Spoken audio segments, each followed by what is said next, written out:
of the API community are represented in decision-making roles. I want to congratulate Congresswoman Kim and Steele on your elections. I also want to thank my colleague, Assemblymember Chu, for his chairmanship of the Joint API Legislative Caucus. And congratulations to Senator Pan and Assemblymember Lowe as the incoming chair and vice chair of the caucus. Your leadership on API issues is critical to what we do in the Assembly, so thank you for that. Finally, I want to welcome the new API colleagues in the state legislature. Senator Min and Assembly Members Lee and Yuan, welcome. I look forward to working with each of you to serve the people of California and the API population that we work every day to serve. Thank you all. Hi, everybody. This is Bob Hertzberg, Senate Majority Leader, talking to you from my office. Not a lot of people here in the Capitol, but I just wanted to take a moment to just express my extraordinary pride in the API community, the kind of work that you've done, the political and ability to represent the communities.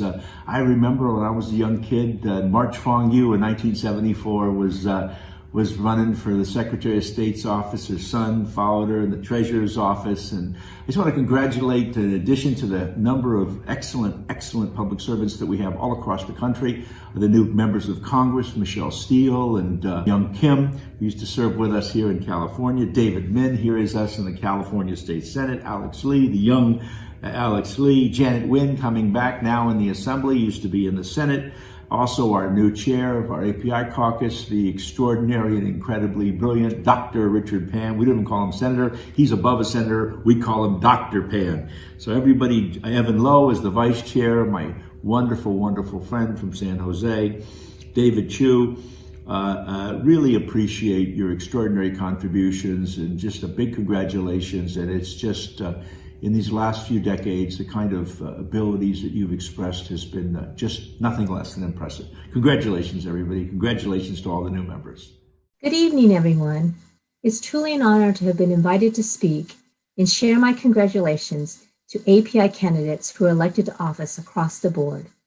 My name is Pat Fong Kushida, and I am President and CEO of the California Asian Pacific Chamber of Commerce.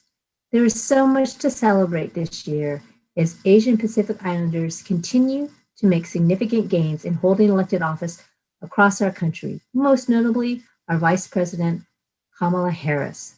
While these are unprecedented times, I am confident that we will prevail in bringing continued prosperity and hope to our API communities, not only throughout California, but across our great nation. Thank you very much and enjoy your evening. Hello, everyone. I'm Assemblymember Al Murthici, proudly representing the Los Angeles County South Bay communities of cities like Torrance, Gardena, Palos Verdes, the beach cities, and of course, the city of Los Angeles. I want to send my greetings to all of my friends at APAPA. I know that these are tough times for all of us, but there is light at the end of the tunnel. I want to wish each and every one of you a healthy and successful 2021. Thank you, APAPA, for all that you do. Congratulations to the newly elected API Americans to the Legislature of California. I am very excited to welcome Senator Dave Min, Assembly Members Alex Lee and Janet Nguyen. Welcome to Sacramento. And I also want to thank Assemblymember Chu for your service as chair of the Joint API Legislative Caucus. I'm looking forward to working with Senator Pan as chairs of our respective caucuses. The API community makes up nearly a fifth of my district. It is a beautiful mosaic from Koreatown to Little Bangladesh, Little Tokyo, Chinatown, and other communities. You will always have an ally in me, and I will continue to be a champion for the API community here at the Capitol in Sacramento. Here's to a productive, restorative year in 2021. Hi everyone, I'm State Senator Lena Gonzalez, proudly representing Senate District 33. I'm here to congratulate APAPA and the California Joint API Legislative Caucus during this momentous event, your annual California Legislative Reception. It's a true pleasure to see Asian Pacific Islander Americans increase their presence in all levels of government. Especially exciting for me as I represent one of the largest Cambodian communities in the state of California. Your presence will increase diversity and also amplify the voices of every API leader in our great state. I would like to recognize and congratulate the 2 newly elected members of Congress, Congresswoman Young Kim and Congresswoman Michelle Steele, as well as 3 members of the California State Legislature, my colleagues, Senator Dave Min, Assemblymember Alex Lee, and Assemblymember Janet Nguyen. I'd also like to recognize outgoing Chair, Assemblymember David Chu, for all of his work. Thank you for your dedication to California, and I look forward to seeing your continued success and work with you on this upcoming legislative session. On behalf of the 33rd Senate District, congratulations again. Today, I want to congratulate the history-making Asian Pacific Islanders serving in our state and federal governments. To the newly elected members of Congress and members of our state legislature, you've achieved so many firsts for your communities, and I know that during your time in office, you will continue to lift up the voices of Asian Pacific Islanders whose heritage and history have shaped our state.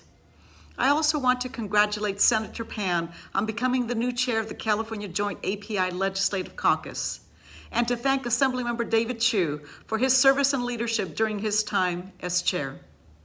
The contributions you've made to your communities will go down in history, and I look forward to working with our newly elected and newly appointed members to continue breaking glass ceilings and making progress in our state.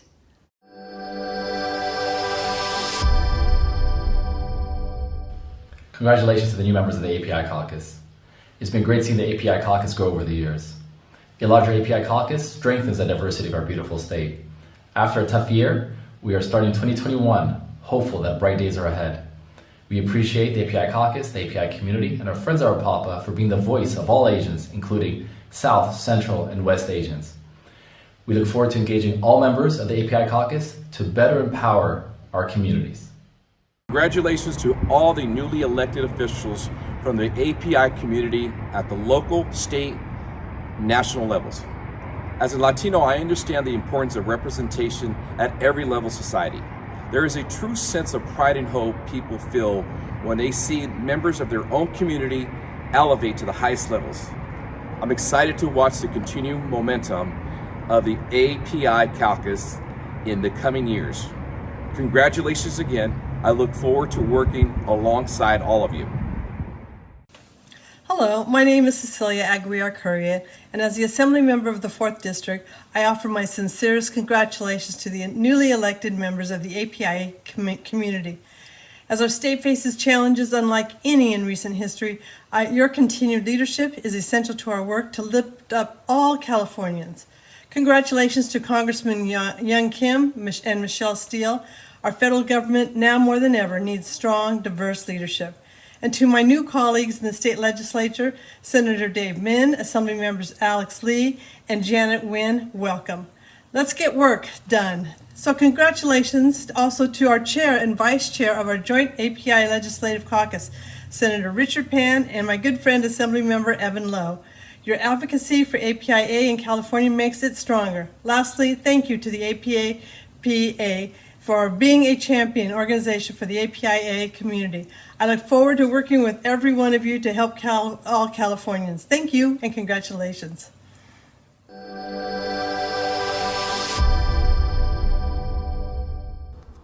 Good evening. My name is Chris Holden, and I'm the Assembly Member representing the 41st District from Pasadena in the west to parts of Rancho Cucamonga in the east.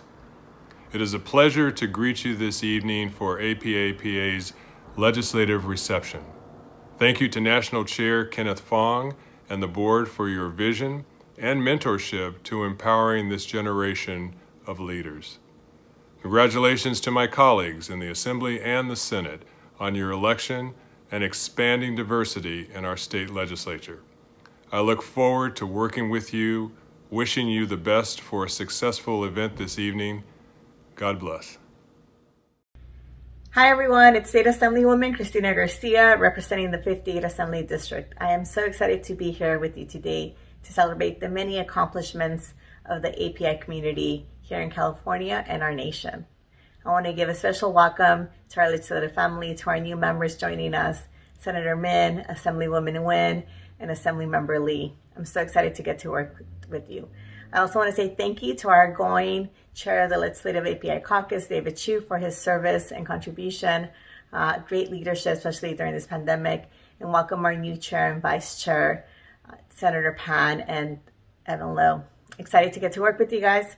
Let's go. There's a lot to do, but I'm excited, and I know that together we're going to help our families move forward and get through this moment. Thank you. Hi, this is Assemblywoman Kati Petrie-Norris. Congratulations to APAPA on a successful annual legislative reception. APAPA has played such a vital role in elevating and increasing civic engagement and participation across the APIA community. Congratulations as well to our newly elected APIA leaders, Congresswoman Michelle Steele and Young Kim, State Senator Dave Min, and Assembly members Janet Nguyen and Alex Lee. I am excited and proud to work alongside you. As we all know, the last several years we've seen a precipitous and disturbing increase in hate crimes targeting the APIA community. Now more than ever, it's critical that we have APIA voices at the table and representing your communities. Look forward to working with all of you to ensure that we are building a California for all, that we are making the California dream a California reality. Happy New Year to all of my friends at APAPA. Thank you for inviting me to be part of your 2021 California legislative reception. Let me also congratulate and welcome all the new legislative representatives of our community. Starting with the California legislature, we have Senator Dave Min, Assembly members Janet Nguyen and Alex Lee, all of whom I'll be working closely with. And also at the federal level, we have Congress member Michelle Steele and also Congress member Young Kim. I also had a chance to work with her as well. So I congratulate all of you, and I look forward to working with all of you. Thank you. I'm Senator Jim Nielsen, one of the original founders of Asian Pacific Islander American Public Affairs Association. My wife Marilyn is the National Executive Vice President of APAPA. Our original vision of APAPA was to empower Asian Pacific Islanders to participate in the political process, in the civic governance of our country, our state, our communities. You moving on now to the state legislature comport with that vision. You are part of the future. Hello, my name is Jean Kidala. I am the OCA Sacramento Chapter President. OCA is Asian Pacific American Advocates that is dedicated to social, political, economic well-being of API community. I would like to congratulate the newly elected congressional and legislative official on behalf of OCA Sacramento. We thank you for your bravery and dedication. We count on your leadership to advance our AAPI community and beyond.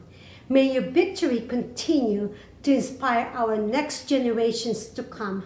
Let's continue to work together for our community and for a better tomorrow. Thank you. Stay safe and healthy. Take care. Good evening and welcome to today's APAPA conference. I am Assemblymember Dr. Joaquin Arambula and have the privilege of representing the San Joaquin Valley, where we appreciate the strength that our API community brings to not only our diversity, but to our economy and to our community overall. I wanted to extend congratulations to Dr. Richard Pan as the new chair of the API Caucus, as well as Vice Chair Evan Lowe, as I look forward to standing shoulder to shoulder with them, fighting for equity and equality. Hello, this is Senator John Laird, and it's my pleasure to send greetings and a welcome to the legislative reception of the Asian American Public Affairs Association. Our state is strong when our legislature reflects the people that live here. That's what the association and that's what the API Caucus are committed to. And we welcome Senator Dave Min, my colleague, who I will serve on a number of committees with, Assembly Member Alex Lee, who I am already in a caucus together with, and Assembly Member Janet Nguyen.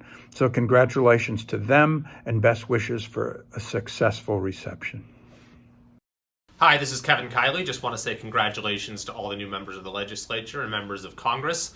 Very much look forward to the chance to work with you this year and hopefully work together to get our state back on the right track. Thanks very much. Hi, California's API community and APAPA. This is Assemblymember Kevin McCarty. I wanted to congratulate all those who recently won an election to serve Californians and your community, and for those who are currently in elected office.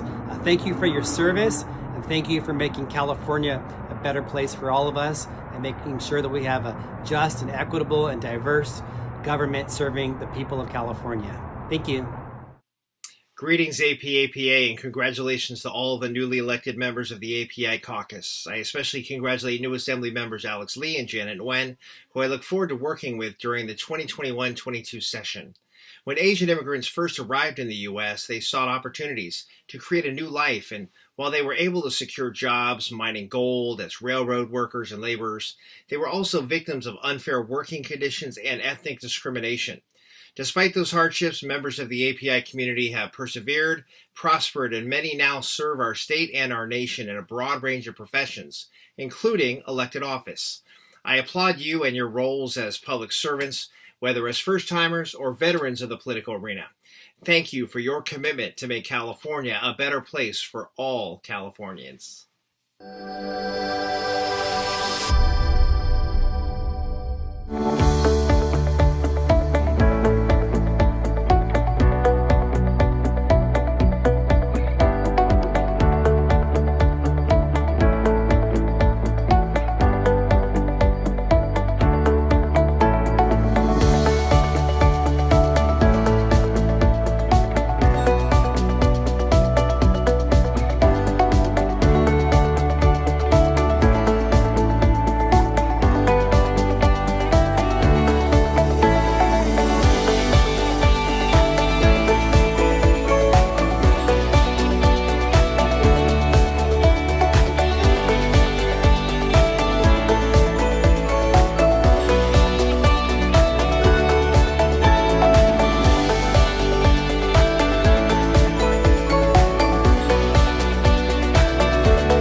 Good evening. I'm Assemblywoman Lori Davies, and I represent the 73rd District of California. I wanted to take a moment on behalf of the 73rd District and myself to congratulate my fellow colleagues on their election to the state legislature and the House of Congress. Congratulations to Congresswoman Steele and Kim, Senator Min, and Assemblymember Lee and Nguyen. I look forward to working with you this legislative session. It's great to see the Asian Pacific Islander American community grow at a state and federal level. Hi, I'm Assemblymember Mark Levine, proudly representing Marin and Sonoma counties in the California State Assembly. I would like to offer my sincere thanks and congratulations to APAPA for their continued commitment to civic engagement and nonpartisan voter education, and for tonight's honorees. To my legislative colleagues being honored, I am proud to serve with you.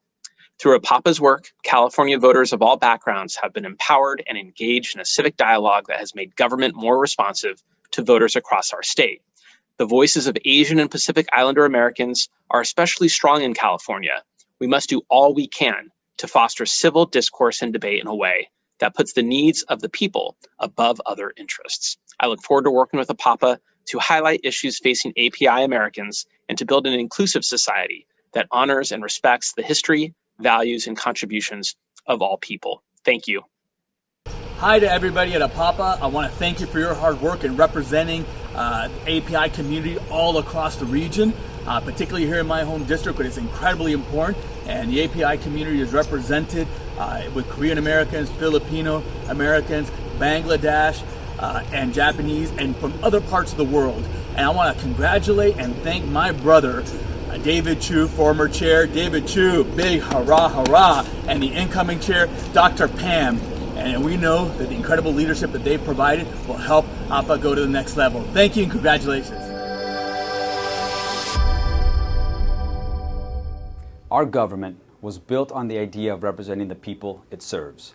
And today there is no doubt that diverse representation within government leads to better public policies that include the voices of all people within a community. I want to recognize the accomplishments that API Americans have achieved as elected officials here in California. I'd like to welcome new members to the California Legislature, Senator Dave Min, Assemblymember Alex Lee, who happens to be my legislative neighbor to the north, and Assemblymember Janet Nguyen. I also want to extend my congratulations to the newly elected members of Congress, Young Kim and Michelle Steele. While I do not share a party with Assemblymember Nguyen or Congress members Kim and Steele, I know that we do share a love and a deep appreciation for the state of California. There's no question, as a state, we all do better when our elected leadership has diversity in thought and life experience. Again, I applaud the advancements that API Americans have achieved, and I look forward to creating a stronger California with you all. Hi, I'm Senator Scott Wiener, and I want to just say hello and thank you to APAPA for everything that you do locally here in San Francisco, where I have the honor of representing, and throughout the state. APAPA is such a wonderful organization, and really particularly helping young people engage in our political process and our legislative process. And I really wish that we were together at the annual legislative reception. It's always a really fun time. But of course, we have to stay healthy and do what we need to do to end this pandemic, which I know that we will do. And I look forward to celebrating in person next year. And I want to also just thank our legislative API caucus, which is just strong and growing and diverse, and really does a fantastic job representing the API community in the legislature. So I want to wish everyone a happy new year, and let's all commit to work together as we move out of this pandemic, rebuild our economy, get back on track, and have a wonderful year ahead. Thank you so much.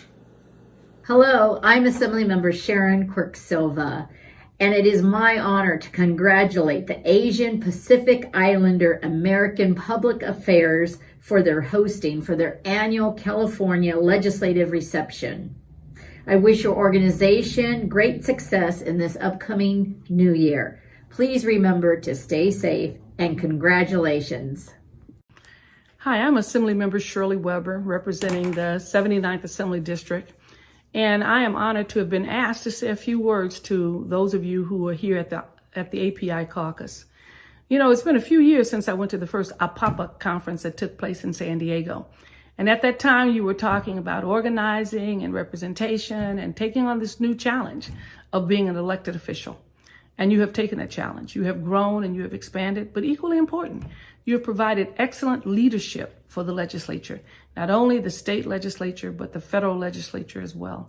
And so I'm just honored to once again to congratulate you, to say it has been my honor to serve with all of you who have been in the Assembly and in the Senate of California, that you have set the pace, a good pace, for excellent representation as we see new members coming on. We see those of you who've served your 6 and 8 years moving off. But you should be very proud of what has happened. And APAPA should be very, very proud of its influence in the state and its effort to mobilize the API Caucus to move forward and to expand its membership into every area. So once again, I just want to congratulate you, say how much I've enjoyed working with all of you. And I know that there are still even greater things to come from our API Caucus and from the community. Have a great one, and congratulations. Hello, I'm Senator Steve Glazer. I represent the 7th Senate District, the East Bay of San Francisco. And I want to say hello and congratulations to APAPA. We so appreciate your engagement in our work. California is a very big and diverse state, and the diversity of people and opinions that contribute to the important policy making of the legislature is very, very important. You have great leaders, API leaders in the legislature, of course led by Senator Richard Pan, Vice Chair of the API Caucus, Evan Lowe. Wonderful voices, articulate, passionate voices for the API community in the work of the legislature. So it's good to be a part of your conversation today. I welcome your involvement in all of our good work, and I want to wish you well in the year ahead. Assemblyman Thurston Smitty Smith from the 33rd Assembly District. And I want to put out a big congratulations to Congresswoman Young Kim, Congresswoman Michelle Still on their successful run for Congress, and Senator Dave Min, and Senator Richard Pan, Assemblymember Janet Nguyen, and the youngest Assemblymember Alex Lee from California. Thank you for your service and good luck in your endeavor. Hey everyone, I'm Assemblymember Rob Bonta, and I'm excited for this year's APAPA California Legislative Reception. As a proud member of the California API Legislative Caucus, it's an honor to join together with APAPA to celebrate our powerful and history-making API leaders, including our new colleagues. As the first Filipino-American state legislator in the history of California, I'm thrilled to see our diverse API community continue to step up to serve in elected office and to break barriers. We face many challenges right now, to be sure, but having powerful API voices at the table will help us create the solutions we need to benefit all Californians. Thank you, APAPA, and all of the sponsors for hosting this important gathering to uplift the API community and our leaders. Onward and upward. Well, hey everybody, this is Senator Ben Allen here from the Capitol on Inauguration Day. It's a bit of a fortress, and I just want to wish all my friends from the API Caucus a very, very happy Lunar New Year. Welcome everybody back. Obviously, big welcome to Alex Lee and Dave Min, and congratulations to them on their election to the legislature. And of course, welcoming back our colleague Janet Nguyen. So looking forward to working with each and every one of you. Hopefully the year of the ox will be better than the last. Happy New Year, and let's make this a good year.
Welcome everyone to APAPA's annual California Legislative Reception.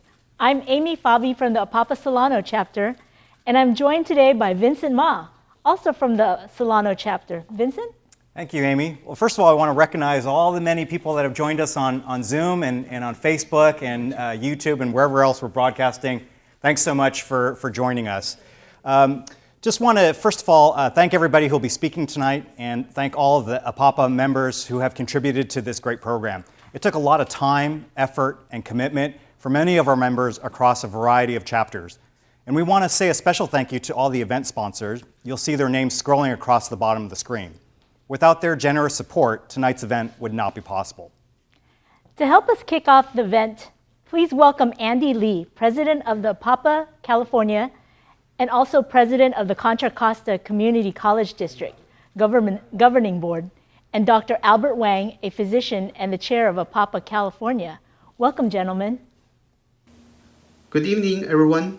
I'm Andy Lee. And I am Albert Wang. Thank you for joining us this evening. In a normal year, this gathering would take place at the Sutter Club in Sacramento, where our elected officials and community leaders would gather and celebrate the new year. You would hear just a few speeches and then get right to the socializing. That's right. Everyone from the governor on down will be here for a few hours of celebration and unity. This year is different, of course. There's no cocktails or desserts, but you'll be inspired. You get to see our newly elected API officials up close and personal. The other thing that is different this year is that the event is organized by the newly formed APAPA California, which Andy and I represent.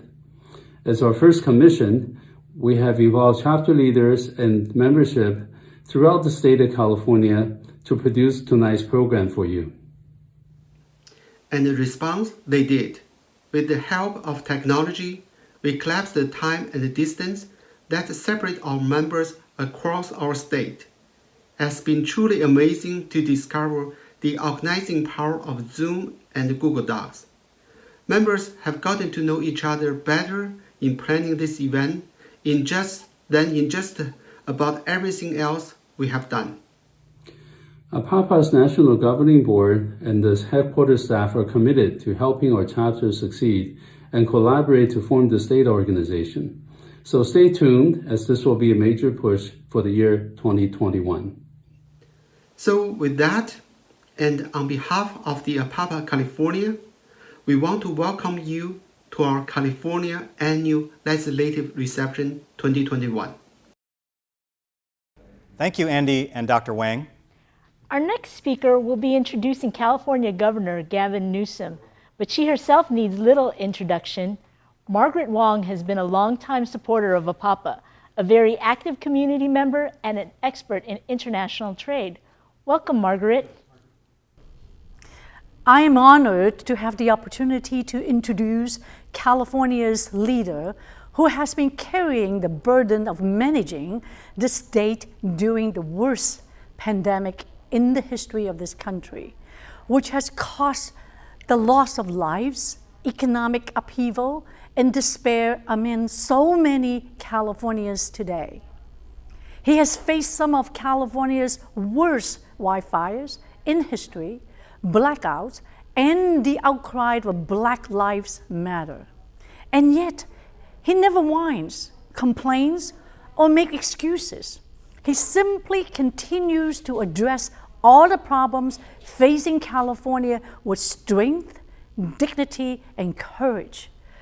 With the hopeful message, California will get through this. And APAPA and all of us know that California will get through this because of this man's dedication. He continues to ensure that Asian Pacific Islander Americans will be a part of this leadership in making sure that California will overcome these challenges. And this is why this organization proudly embraces his title, Social Justice Warrior, and a passionate free enterprise Democrat. And this is why this organization and Asian Pacific Islander Americans proudly call him our governor. Please welcome Governor Gavin Newsom. I am honored to have. Hey everybody, it's Governor Gavin Newsom. I just wanted to express a Happy New Year to all of you and congratulations to California's API legislators, our newest members, Congresswoman-elect Young Kim and Congresswoman-elect Michelle Steele, as well as our Senator Dave Min, Assemblymember Alex Lee, and Assemblymember Janet Nguyen. And I just want to furthermore extend my congratulations as well to all of our incredible chairs, and the newest chairs of the California API Legislative Caucus, Senator Richard Pan and Assemblymember Evan Lowe, and thank the outgoing members, outgoing chair in particular, Assemblymember David Chu, for your years of service and leadership, and to thank all the participants for the work that you do in representing the dynamic Asian American and Pacific Islander communities in our great state. Of course, I would be remiss if I didn't give a shout out to the co-founders of APAPA, CC and Regina. Thank you for all you have done. You've been great friends for years and years, and we wouldn't be here without you. And I also want to remind everybody in this time of stress and travail to take care of yourselves during this historic and trying time. And to the Asian American community, I can only say this: you've always stood strong in the face of adversity, and I applaud you and I applaud the caucus's mission to provide the kind of services, mental health and otherwise, as well as social services, programs across the spectrum to support the API community. Thank you for your determination, your dedication, and more importantly, this time, your resilience. Again, congratulations to all of you, and I hope you have a wonderful rest of your reception. Thank you, Governor Newsom. We sincerely appreciate your leadership and look forward to your continued support. Our next speaker is not only the state's treasurer, she is also a card-carrying member of the Screen Actors Guild. What? I didn't know Cousin Fiona was in a movie. Just kidding. Treasurer Ma and I are not related, and just to clear things up, I'm also not related to Yo-Yo Ma. Anyway, back in the day, I used to know her as Supervisor Ma when she represented the Sunset District of the San Francisco Board of Supervisors. It's great to see how far her career has progressed. Welcome, Treasurer Ma. Thank you, MCs, for your introduction. I'm very excited to join the California Joint API Legislative Caucus and APAPA at the annual California Legislative Reception. Thank you for creating a virtual celebration this year so we can continue this wonderful tradition. Having served at many levels of government as an Asian American has taught me the importance of having representation and unity. I started out my political career as the president of the Asian Business Association, where I went to the White House to represent Asian American small businesses and advocate on their behalf. As I continue my career in government, I still actively reach out and support minority business owners to ensure there's equal access and to break down language and cultural barriers. During the pandemic, I have found it even more important that minority populations have proper representation and elected leaders to help them navigate the complex government systems to access resources. Thus, I am very excited to congratulate my new API colleagues and welcome them to represent our fellow API Californians at all levels of government.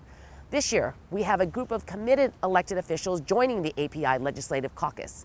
I would like to first congratulate Congresswoman Young Kim and Congresswoman Michelle Steele, who will represent California at the federal level, and newly elected State Senator David Min, Assemblymember Alex Lee, and Assemblywoman Janet Nguyen, who I'm thrilled to work closely with here in Sacramento.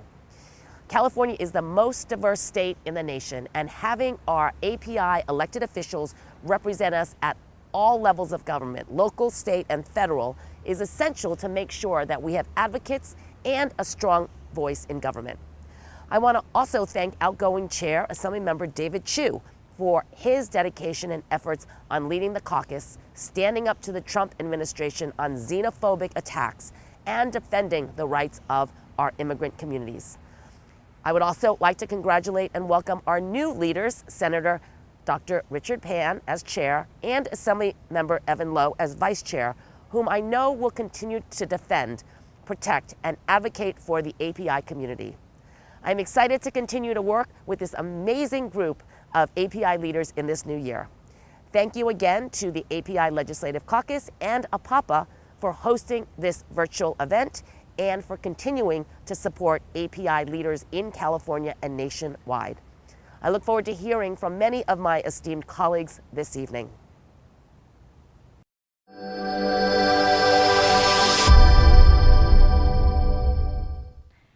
Thank you, Treasurer Ma. Introducing our first panel for the evening is Jason Chan. Jason is Director of External Affairs for AT&T, where he leads AT&T's national Asian American and Pacific Islander engagement. Jason is also involved in all major activities. Through their actions, he and AT&T really set a good example of what it means for businesses to be socially responsible. Welcome, Jason. Well, thank you very much for that lovely introduction. You know, AT&T has been a proud supporter of APAPA for over 15 years. Together, we've invested in programs to prepare tomorrow's workforce in such areas as leadership training, civic engagement, computer literacy, and the empowerment of women and youth, as well as uplifting the Asian American and Pacific Islander community. And especially during these difficult times, AT&T and APAPA's common mission to help the underserved remains as strong as ever. As we are all continuing to navigate life during this pandemic, AT&T is working hard to keep our communities connected, and we are thrilled to continue our strong partnership with APAPA to support the AAPI community and our AAPI leaders. It is my pleasure to join my dear friends at APAPA to honor AAPI leadership in California this evening, and I applaud their work to bolster AAPI representation in our government, both here in California and nationwide. It is now my great honor to introduce our next panel featuring the leadership of the California API Legislative Caucus, a group of lawmakers in the state capitol who are working to increase AAPI representation in all levels of government, including statewide appointments and statewide elected offices. With AAPIs accounting for 16% of California's population, and California itself being home to about 1/3 of the nation's AAPI population, the work of the caucus could not come at a more crucial or opportune time. Joining us is the chair of the caucus, California State Senator Dr. Richard Pan, the vice chair, Assemblymember Evan Lowe, and the outgoing chair, Assemblymember David Chu. So let's kick it off by welcoming Dr. Richard Pan. Thank you so much for having me. It is an honor to be here today and to have developed a long-standing relationship with APAPA, a leading partner in community organizing with the API Legislative Caucus. On behalf of the API Legislative Caucus, I'd like to introduce myself as the chair for the new 2021-22 legislative session, and also my vice chair, Assemblymember Evan Lowe. We are certainly honored to have been elected by our colleagues during a critical time while we're facing a pandemic and economic disparities, and also our community being targeted for hate, unfortunately. The API caucus includes the members of the legislature who come from the API community. We also have as our honorary members, constitutional officers like our Treasurer Fiona Ma, our State Controller, Betty Yee, as well. And we also seek to increase API representation and participation in all levels of government. So of course, not only in the legislature, but also helping people get appointments in the administration and in the judiciary as well. At this time, I would also just want to recognize our past caucus members and thank them for their service. We have two of our members of our caucus who are departing. Senator Todd Gloria, who is now the mayor of San Diego. I'm very excited for him. And Assemblymember Kansan Chu. I want to thank them for their continuous service to the API community and looking forward to supporting them in their future endeavors. One of the most important goals for the API Legislative Caucus is to continue to expand our representation. And in fact, as we're looking to the future, we recognize that we are still underrepresented as a community in the state legislature, as well as in the state government overall. So we need to continue to work to build our numbers, and expand our influence and our voice. So one of my goals as chair is to build that pipeline. We have many members who will be terming out in the next 4 years, and we need to be sure that not only do we elect new API members to succeed them, we also need to identify additional candidates so we can grow our caucus as well. We also are looking to get more API in appointed positions. As I mentioned, we would need more API judges. We also need more API in positions in the administration with a particular interest in our higher education institutions, like the UC Board of Regents and the California State Board as well, and our community college boards. We also need to promote the idea that API should be in the C-suite or as CEOs and senior positions in the companies based here in California. And in fact, we supported as a caucus a law that requires corporations to have better representation, and that includes API on their boards. We also have young people in our API community who wish to serve, and we need to help them and mentor them. And I want to thank APAPA so much for your internship program. Together, we can increase our voice. And certainly the crises we're facing now speak to why it's so important to do so. You know, our community has been facing issues around civil rights and civil justice. We've been attacked because we're immigrants. And in fact, the API community has the largest proportion of immigrants of any of the racial ethnic minorities. In addition, we also, some of our community have been targeted in some of the criminal justice issues. And also, we've been particularly targeted during the pandemic with a president who has called the virus the Kung flu or the China virus, leading to attacks on API, not just people who are of Chinese descent, but more broadly. So we need to come together and support each other. Our businesses have disproportionately suffered as well.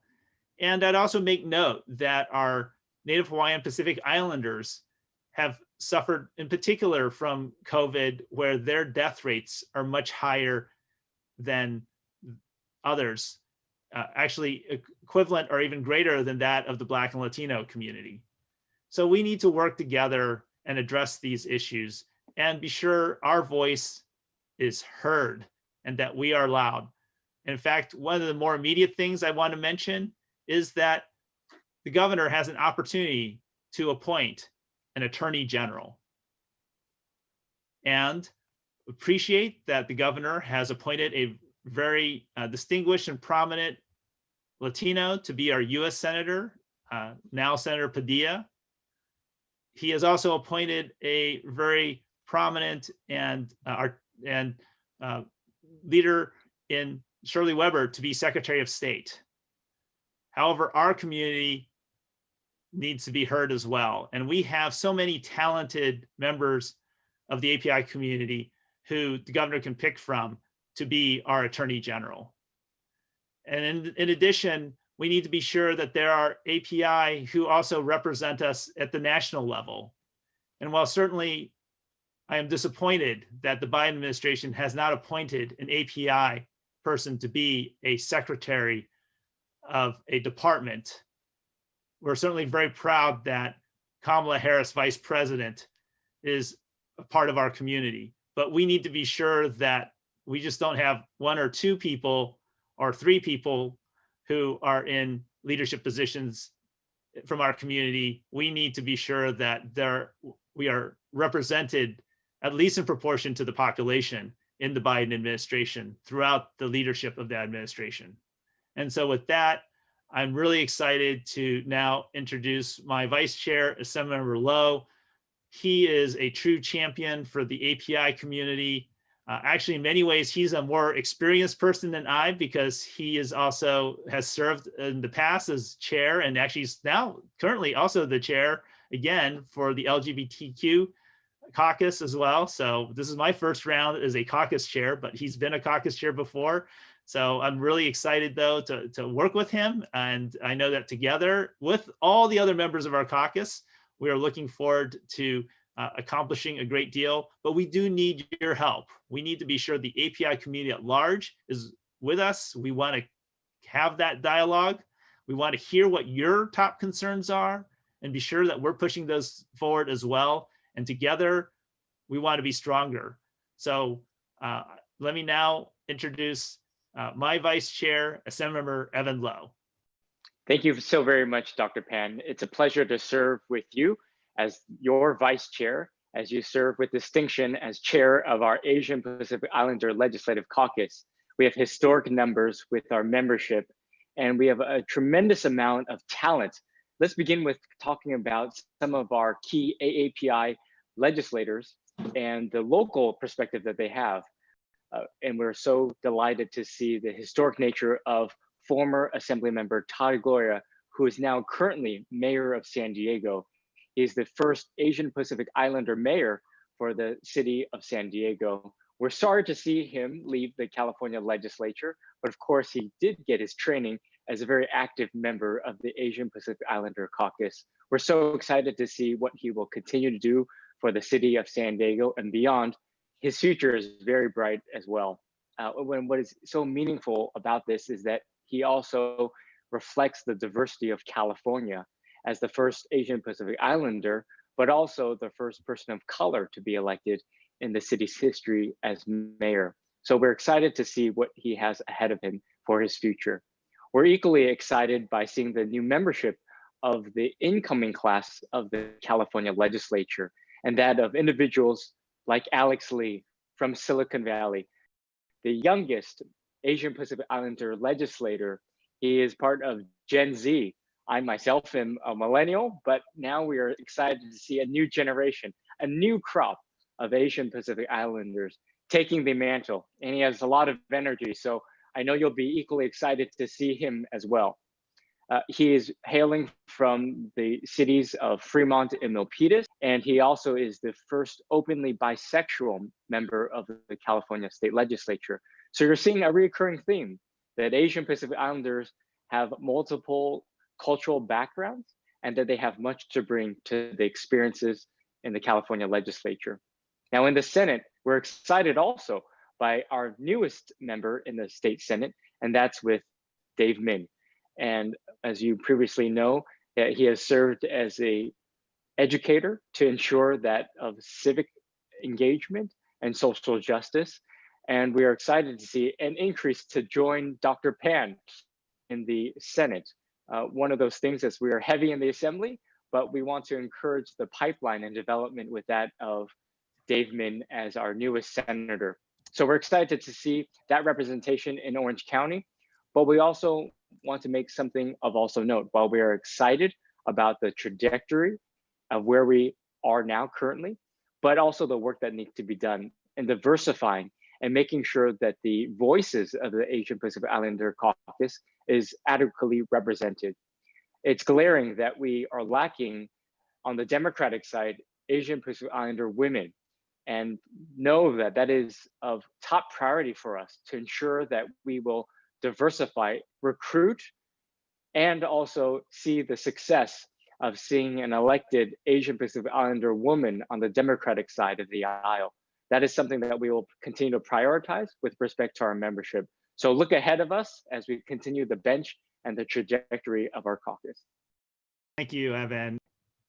Well, I'm very excited to now introduce my immediate past chair, David Chu, who has done a remarkable job as the chair. It's actually kind of scary to have to follow him as chair, but I really want to thank him for his strong and effective leadership over the past 2 years. Has really sharpened the caucus's vision and set us on a strong path. David, you've had to deal with many challenges in the past 2 years, and I know that I haven't always made your life easier on some of those challenges as well. So I guess I now get to experience that as the current chair. So thank you so much, David. Of course, Richard. And listen, the last 2 years have been an incredible honor, and appreciate my work with you and Evan and all of our colleagues. But I have to admit, I am looking forward to turning the baton back to you, not just so I can dish it back, but you actually, while all of us are trying to push the achievements of our API community, Richard, you actually embody the dream of all Asian parents, not just to be a legislator, but actually be a doctor. And that is not something the rest of us represent. So looking to you to carry on the caucus to new heights. Well, you certainly had a remarkable term as chair, David. I created a little trouble for you. You want to reflect a bit about the things you've accomplished and maybe even some of the trouble I created for you? Good trouble, Richard. Good trouble.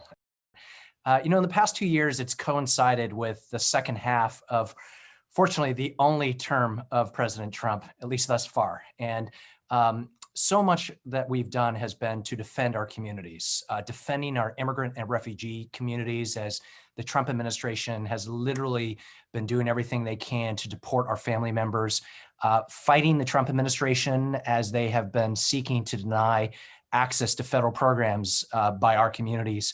We've also, just in this past year, seen an enormous rise in xenophobia and anti-Asian hate crimes and incidents caused really when President Trump continued to refer to the Chinese flu, to Kung flu. We have been calling out not just his language, but the huge amount of xenophobia that we've seen. And in the legislature, we've advocated for more resources for our underserved communities, particularly as our communities have been impacted by this pandemic. We fought with our Latino caucus colleagues to expand healthcare for immigrants, regardless of immigration status. We fought to expand the earned income tax credit for immigrants, regardless of immigration status, to collect more data about what's happening, ensure language access when it comes to our social safety net during this pandemic and recession. In addition to that, though, we've always fought for more representation. So I'm really proud that there is a new law that has just gone into effect to expand corporate board diversity, because we've had so much talent in the private sector that isn't reflected in the C-suites and the boardrooms, and we want to make sure that Asian Americans have their shot at corporate leadership. And then when it comes to students, proud of the work we did with our Black Caucus and Latino Caucus colleagues to finally require ethnic studies in our California State University system. And all the while working with my great colleagues, we've been organizing our community. During my time as chair, we had 7 town halls around the state, interacting with hundreds of community leaders and doing what we can to support them, lift them up, because we know that they are the future leadership of our community. During this past year, we launched a national online series of forums known as Rise APA, working with API leaders from across the country, elected, community, out of different sectors, to keep rising, lifting up our community. And in the Capitol, we've been working to expand the number of Asian staffers we have, the number of Asian advocates and lobbyists and others from labor and the nonprofit sector and the private sector, making sure we are pushing forth as many appointees within the executive branch and the judicial branch.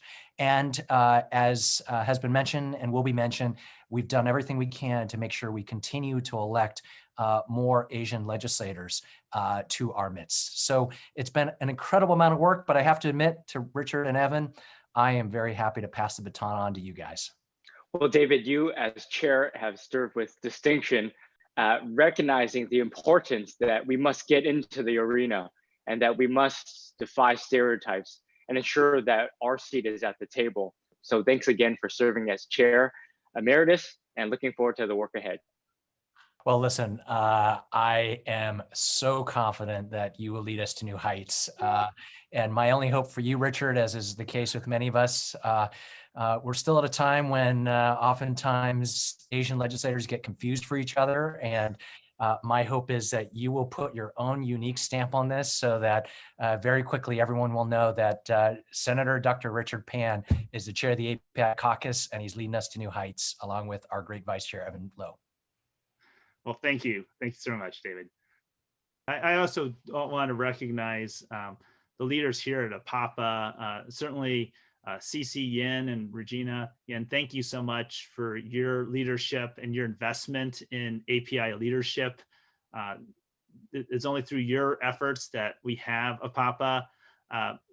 Also want to recognize Meili Tom so much, who has blazed the way, and also in remembrance of Georgette Amura, who passed away this year as well, and who also did so much to pave the way for API who are interested in state service with the legislature and other leadership positions.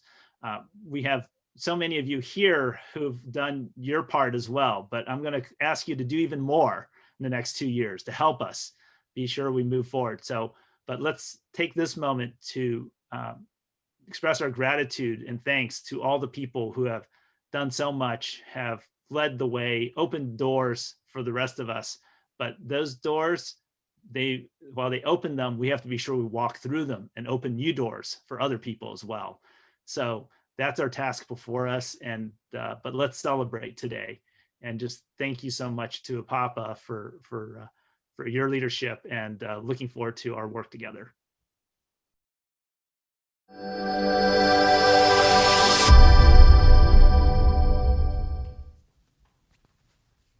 Thank you, Senator Dr. Pan and the amazing API Caucus leaders. Hello, everyone. My name is Yen Marshall. I am the National Executive Director of APAPA. Accounting for about 16% of the state's population, Asian and Pacific Islander Americans continue to be among the fastest growing racial and ethnic groups in the state. California is home to about 1/3 of the nation's APIA population. As part of the substantial demographic shift in recent decades, the API Legislative Caucus, founded in 2001, serves to represent and advocate for the interests of the APIA community, including increasing APIA representation and participation at all levels of government. APAPA and all California API Americans thank the API Legislative Caucus and its members for your efforts to serve, represent, and advocate for the interest of the APIA community and all Californians. With the continued growth and political involvement of the APIA community, APAPA will continue to work with the API Legislative Caucus to address the needs of this population to bring positive change to our communities. We welcome the new elected API members, Senator Dave Min, and Assembly members Alex Lee, and Assembly member Janet Nguyen. And we also want to thank the API legislators who recently departed. Congress members T.J. Cox, Senator Ling Chang, Assembly member Kansan Chu, Assembly member Todd Gloria, and Assembly member Tyler Diep. Thank you for your great service. APAPA looks forward to continue our partnership in 2021 to make a big difference in the API communities we serve. Thank you. Now, back to our MC, Vince Ma. Thank you, Yen. Our next speaker will be introducing California Lieutenant Governor Eleni Kounalakis. Simon Peng is the founder and executive vice president of Royal Business Bank and has been a strong APAPA supporter. Simon is also a member of the APAPA National Leadership Council. Welcome, Simon. Up next, please help us welcome my good friend, California 50th Lieutenant Governor Eleni Kounalakis. Eleni is a businesswoman who has served as Lieutenant Governor since 2019 and is the first woman elected to the position. Prior to her position as Lieutenant Governor, Kounalakis served for nearly 10 years as a trustee of the World Council of Religions and Peace, where she was awarded the highest honor for her work. She is the daughter of an immigrant father who believes in value of hard work, education, and political activism. Kounalakis is also a housing expert dedicated to building and created homes for middle-class families. Eleni has been a great supporter of APAPA and has previously participated in our events as keynote speaker. We are honored to have her here once again. Welcome, Lieutenant Governor Kounalakis. Hello, I'm Lieutenant Governor Eleni Kounalakis, and I am honored to be here tonight at APAPA's annual California Legislative Reception to celebrate the API Legislative Caucus and its newly elected members and leaders. I'd first like to thank CC Yin and the rest of the board for inviting me to speak and to applaud you for your ongoing leadership. CC especially, your dedication to API representation and your vision of how we can best empower and uplift the API community has been instrumental in APAPA's success. In fact, APAPA has just entered its 20th year. What an achievement. Tonight, of course, we are here to honor and meet California's newly elected API officials, many of whom have become trailblazers with their recent elections. I know that the API Legislative Caucus is in excellent hands with its new leaders, Chair, Senator, and Dr. Richard Pan, and Vice Chair, Assemblymember Evan Lowe, who will carry on the success of outgoing Chair, Assemblymember David Chu. Congratulations are also in order for the newest members of the California API Legislative Caucus who are joining for the first time. Senator Dave Min, the first Korean American elected to the state Senate, and Assemblymember Alex Lee, who has broken barriers of his own as the youngest and first openly bisexual legislator. As they join Assemblymember Janet Nguyen, who was the first Vietnamese state legislator in the country, it is clear we have come so far in ensuring our legislature reflects California's many diverse communities. Our two newest API congressional members are also firsts. They are two of the first 3 Korean American women to serve in Congress. As a first myself, I know how important it is for others to see themselves in office, especially women, and especially women of color. I'm sure I speak for all of us when I say how proud I am of our state's diversity. California welcomes people from around the world who come as students, business people, entrepreneurs, tourists, asylum seekers, and of course, immigrants. 27% of us are foreign-born, and half of us, myself included, have at least one immigrant parent. Our diversity makes us stronger, more innovative, and more resilient, and has been a primary driver of California's economic success. It's also very important for that diversity to be reflected in our elected leaders. Congratulations again to our newly elected API officials and to APAPA for all that you do.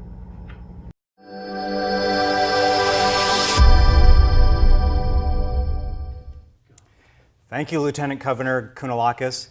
Amy, did you know that the Lieutenant Governor went to the Haas School of Business? No, I didn't know that.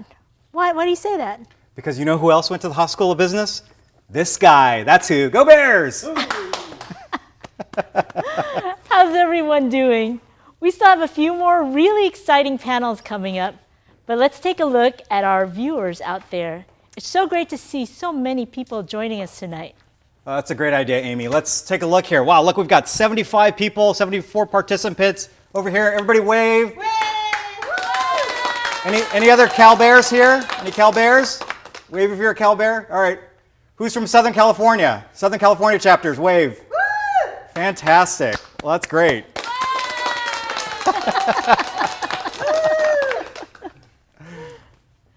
Okay, Vince.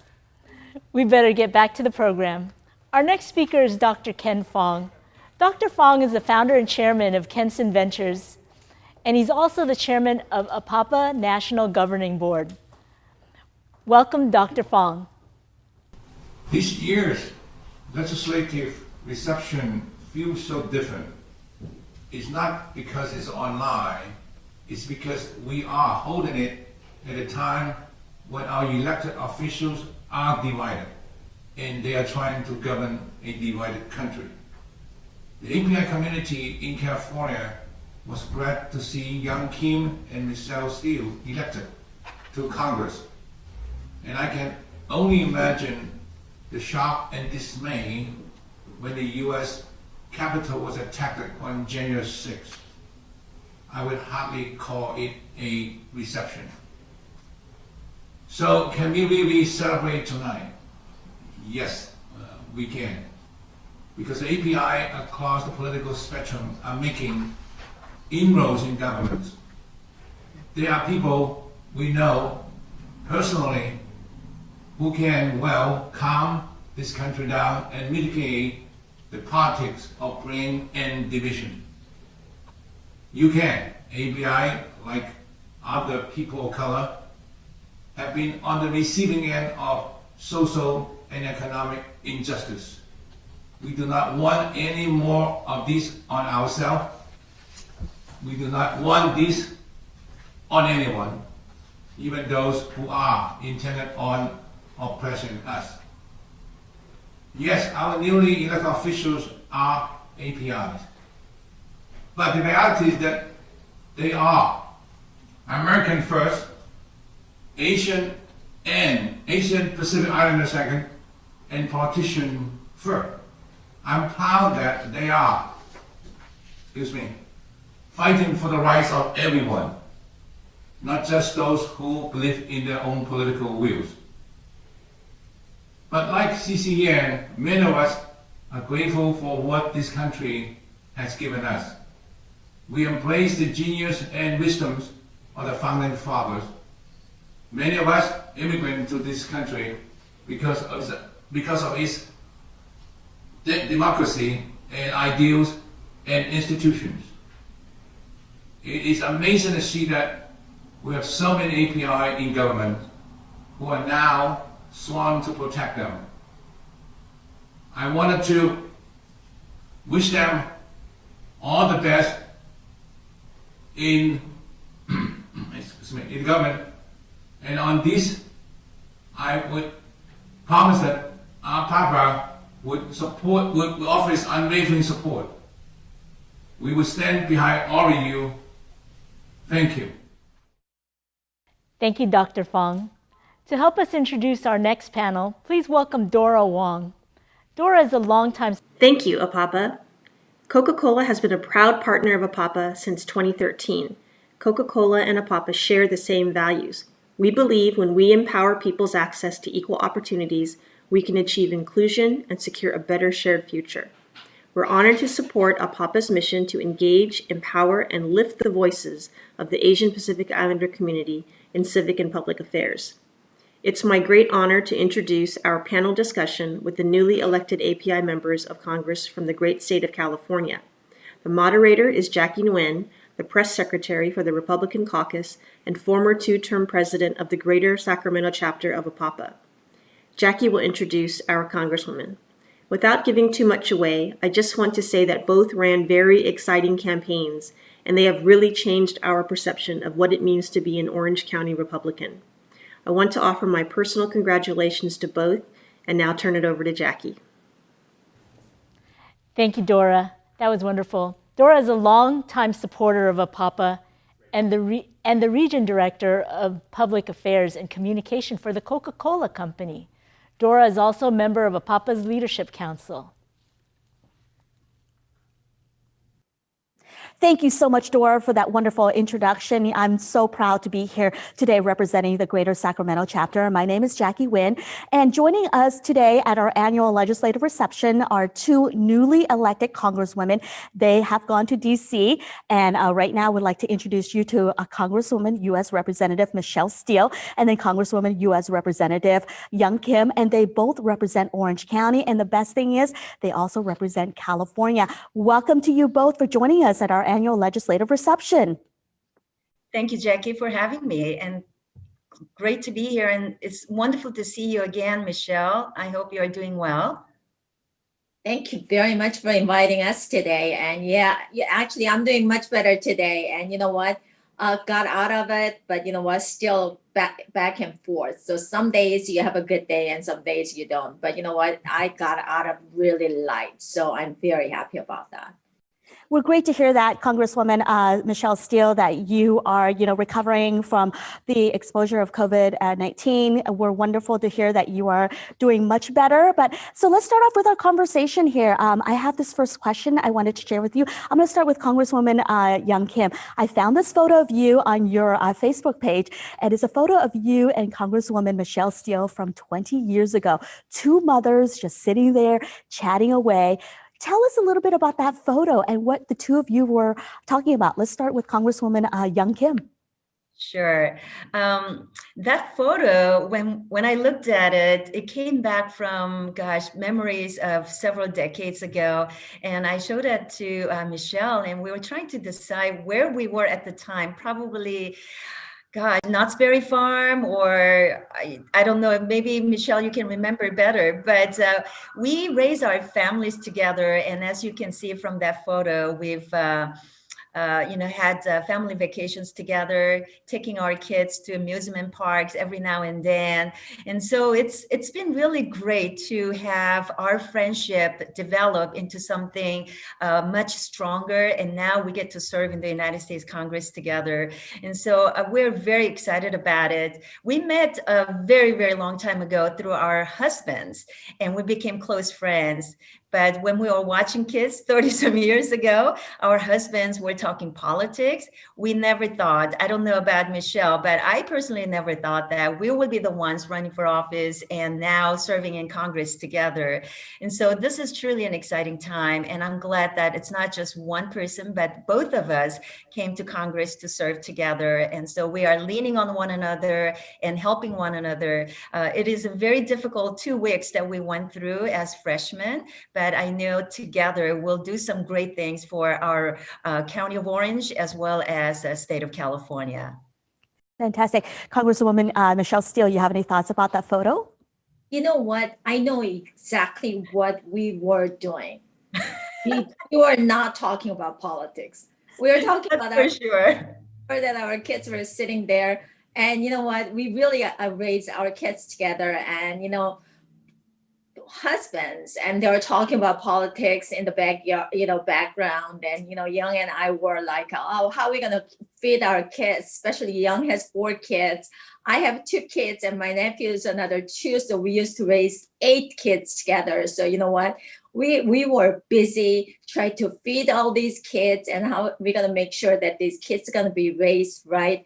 And you know what? We have perfect kids that we raised, and we are great mothers. I mean, you know what? That's the only thing. And that picture really reminded me of that. Oh, what we used to wear. That That was a style of the 80s. It was beautiful. I love that photo. I saw it and I was just like, this is quite a wonderful photo. And I had to ask you too. But if you don't mind, I wanted to ask you in regards to what inspired the two of you to jump into politics and to run for public office? Because Congresswoman Steele, you mentioned that the 2 husbands were talking about politics, and here the 2 of you were just mothers talking about, like, what are we going to feed our kids? What are we going to do today? So what inspired you? You know what, for me, that I was born in Korea and raised in Japan, and I came here, and I was a very, very shy person, and I couldn't even speak in front of 2 people. And you know what, I've been always like that. So I have just a couple of close friends. That's, one of them is Young. And you know what, we've been just like sitting there. But my father was a diplomat. That's the reason I was raised in Japan. And my mom came after my father passed away. That's the only reason that, that was the only post my father had.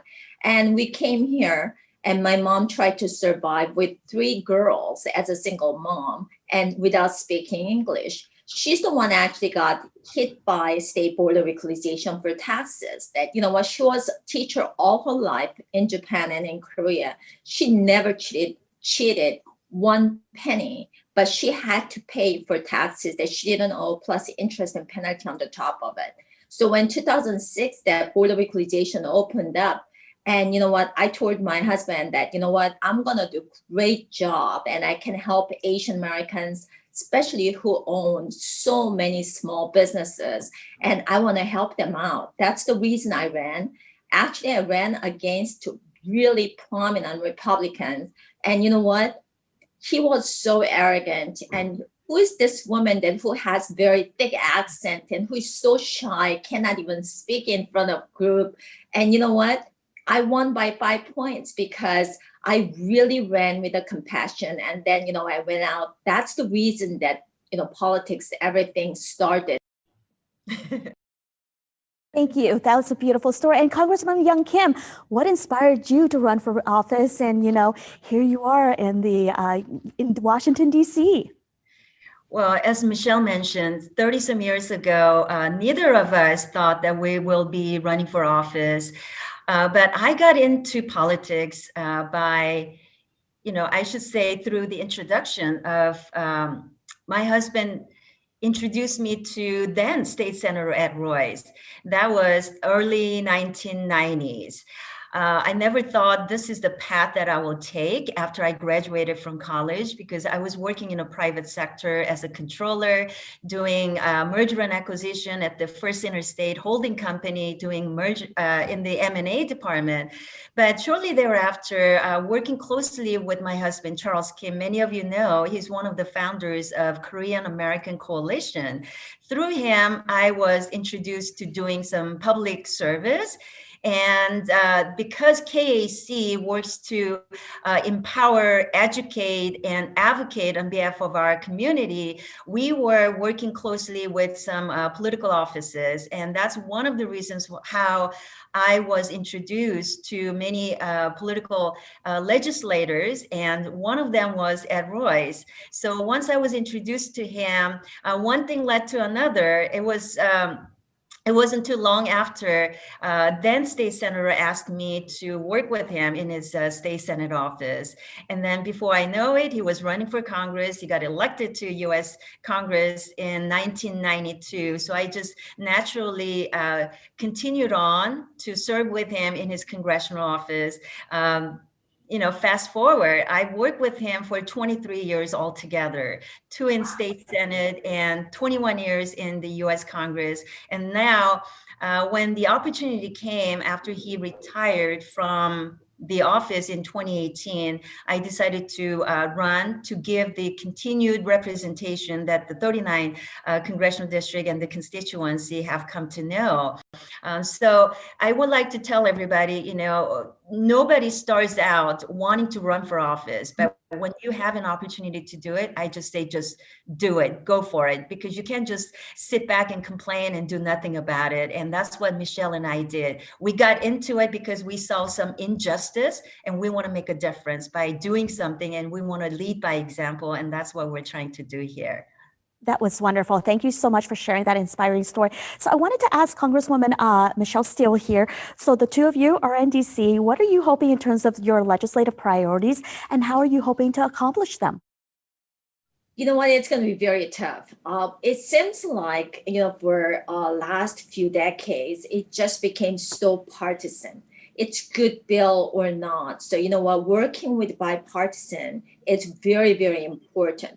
So, I actually co-sponsored the first bill was National Commission on Domestic Terrorist Attack upon United States Capitol. Means that, we try to improve intelligence gathering for the future. So America is not going to get attacked, and we already have more information about that.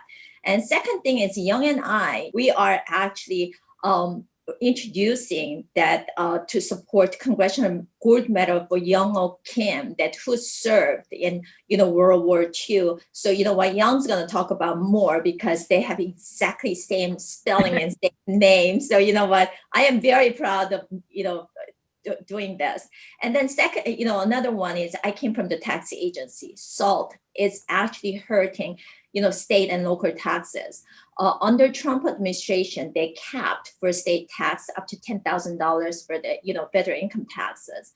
California is the highest income tax state, and it hurts a lot of middle classes. So that's another bill that I'm going to work on. And then fourth, of course, in California, we always need water. So water bill that introduced by California Representative David Valadao. So we are working together and co-sponsoring it. I know Young and I have almost the same goal that, what we really have to do. So you know what, this is really exciting that, what I can do and I can deliver something to the people of California. Fantastic. Thank you so much. And Congresswoman Young Kim, can we get your thoughts in regards to your legislative priorities? As Michelle mentioned, there are many things that I would like to personally work on and accomplish in my first term here. First of all, providing more relief to small business is really the key because we're still struggling to get out of COVID-19. So on that same note, expanding access to COVID-19 vaccine to ensure that all Americans can be vaccinated as soon as possible. It's another priority of mine.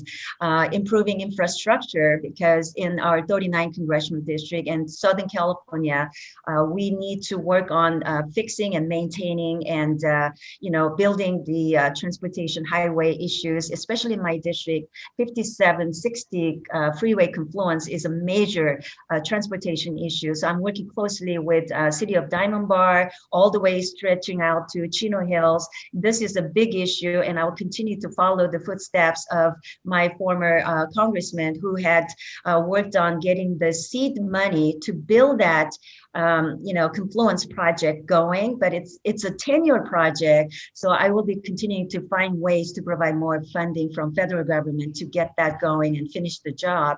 Another thing is immigration reform. Both Michelle and I would be able to provide our unique perspective as immigrants who came to the United States legally. We need to work on immigration and fixing DACA once and for all, provide policy that is fair and compassionate, but we really need to do it from the perspective of making sure that individuals who are here who have not broken the laws, and we're talking about DACA recipients, they get their fair share of being the pathway to legalization. I don't support the direct pathway to citizenship. That will come, just like we came here all legally. There is a time they need to do this and then wait their turn to apply for citizenship. So in concept, I agree with what Biden administration is pushing out, but I will be wary of giving immediate citizenship without first having them the opportunity to,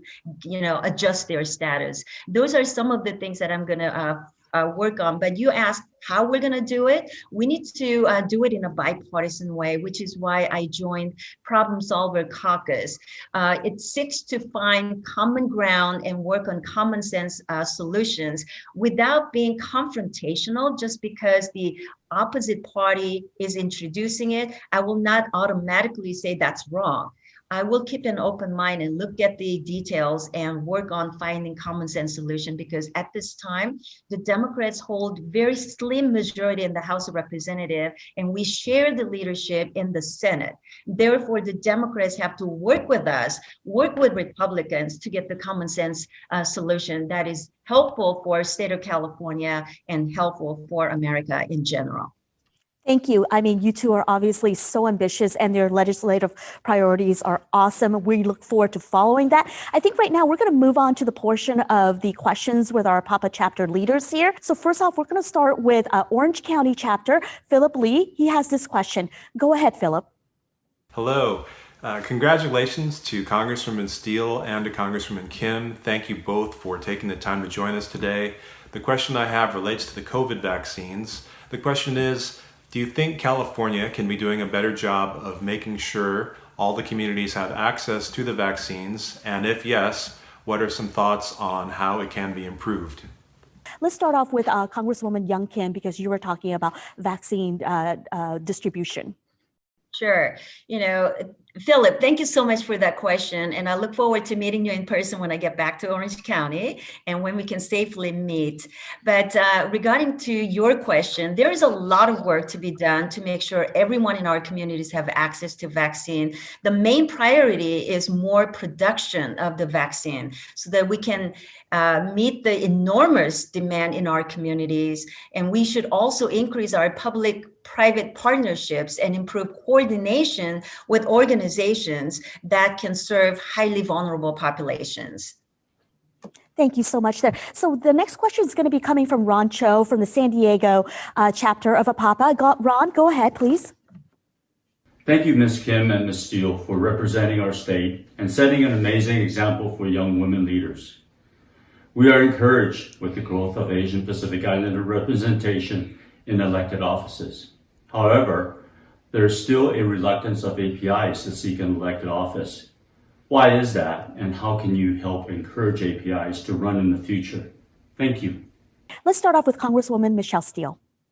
You know what? I think it's parents. You know what? Our Asian American community parents, we always talking about, you have to become an attorneys, or you have to become, doctors. And you know what? Politics comes really last because we are not really into politics. So you know what they have to do is just come out and young me, we have a lot of internships, and APAPA does a great job. CCN's been doing that for last how many years? That's why Young and I are here. We got elected. So you know what?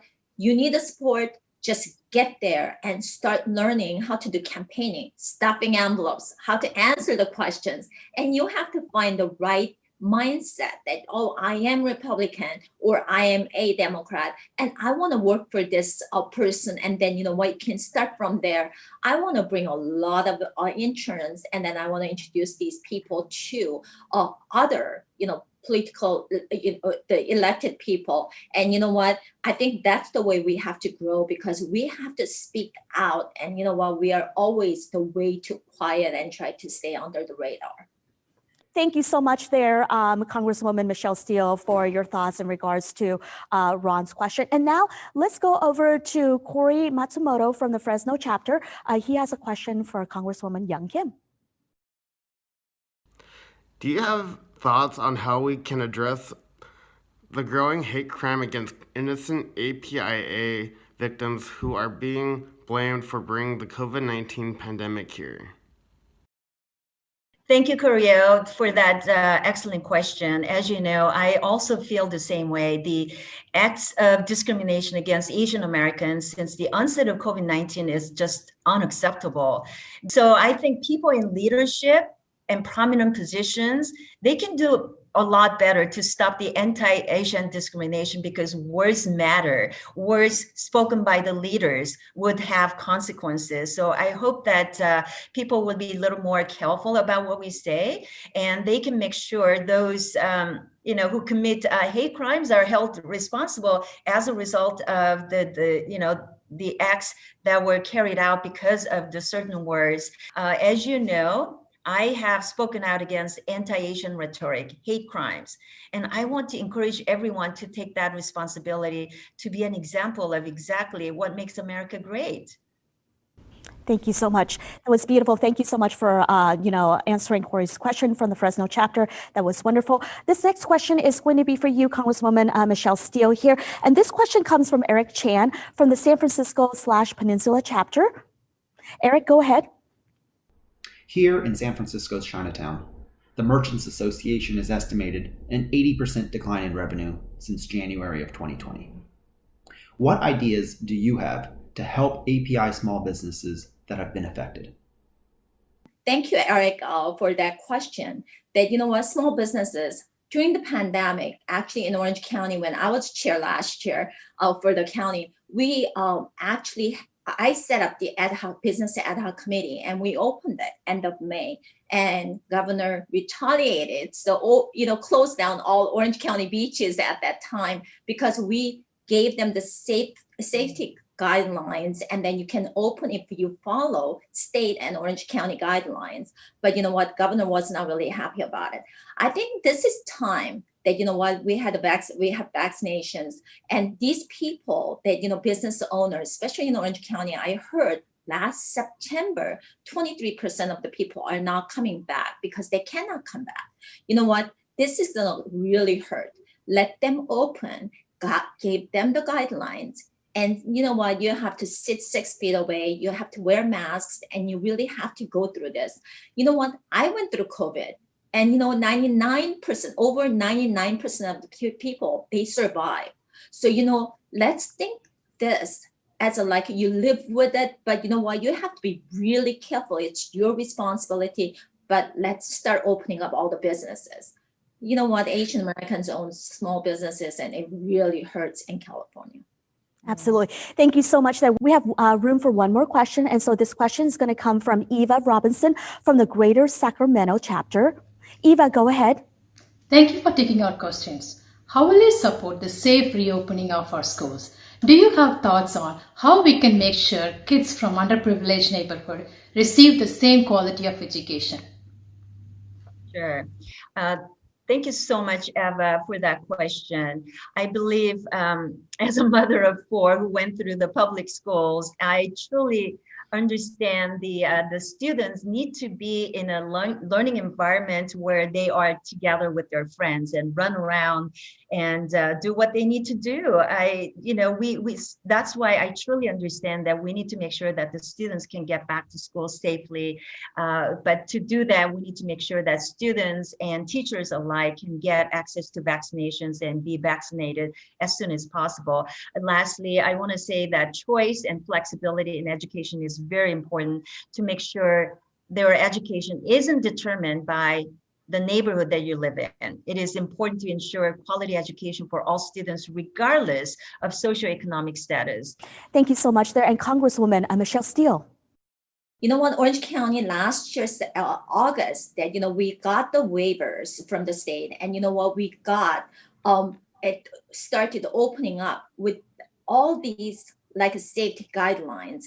And you know what, we never had a pandemic inside of those schools that went since they opened up since last August. So we have to be really careful, but you know what, it's time to open because kids cannot really learn. 4 or 5-year-old try to sit and looking through the iPad, it's not gonna do it because they are learning not just knowledge, but they are learning how to interact with their friends. So I think it's time to open now. Wonderful. Thank you so much. These are wonderful questions for our APAPA chapter leaders here in Southern California, as well as up in Northern California. And once again, APAPA wants to extend our congratulations and our gratitude that the two of you have been elected into office and that you're heading to Washington, D.C. and you're doing some great work in representing the constituents of your districts. Not only that, for the state of California, congratulations once again. And also Happy New Year to the two of you, because we know that the Lunar New Year is coming up. Thank you so much for joining us here today for our annual legislative reception. Thank you. We wish everyone Happy New Year, much happiness and prosperity too. Happy New Year, happy and healthy New Year. And you know what, hopefully that, we all open up and we're gonna go back to normalcy.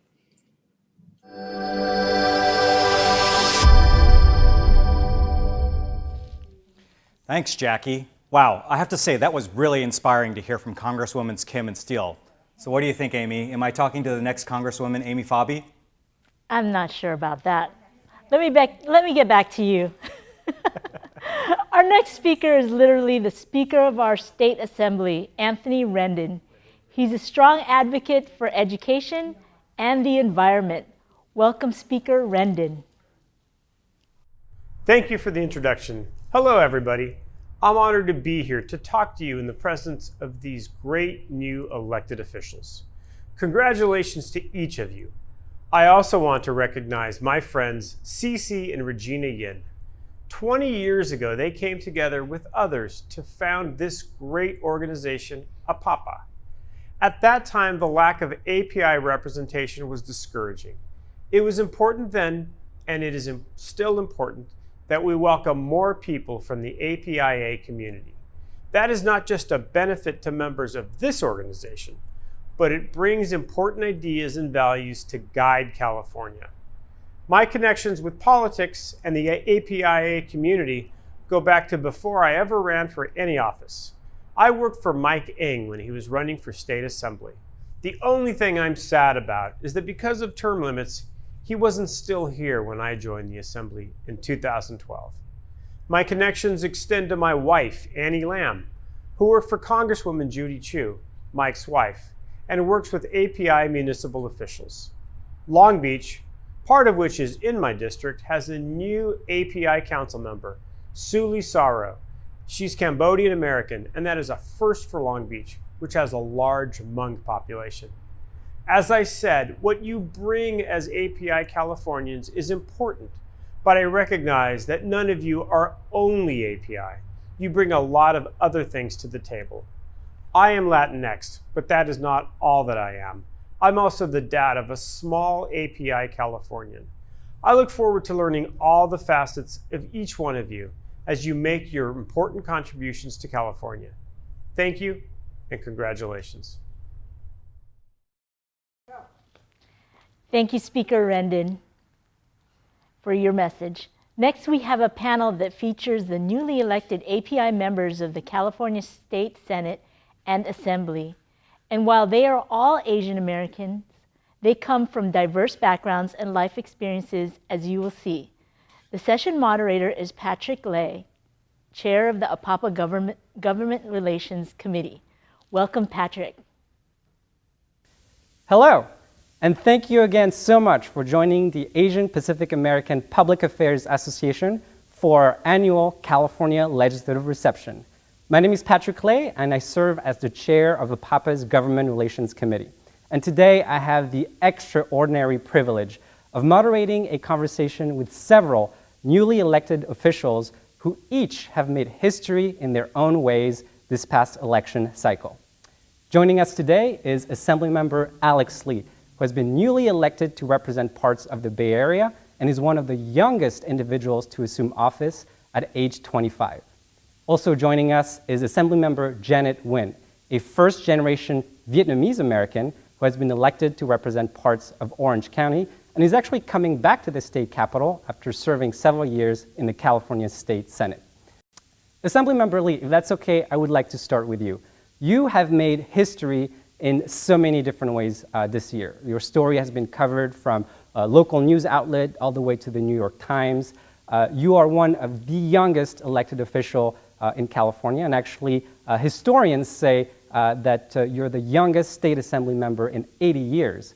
You're also the first Generation Z lawmaker, and you are the first openly bisexual state legislator, bringing an important step of representation for the LGBT community.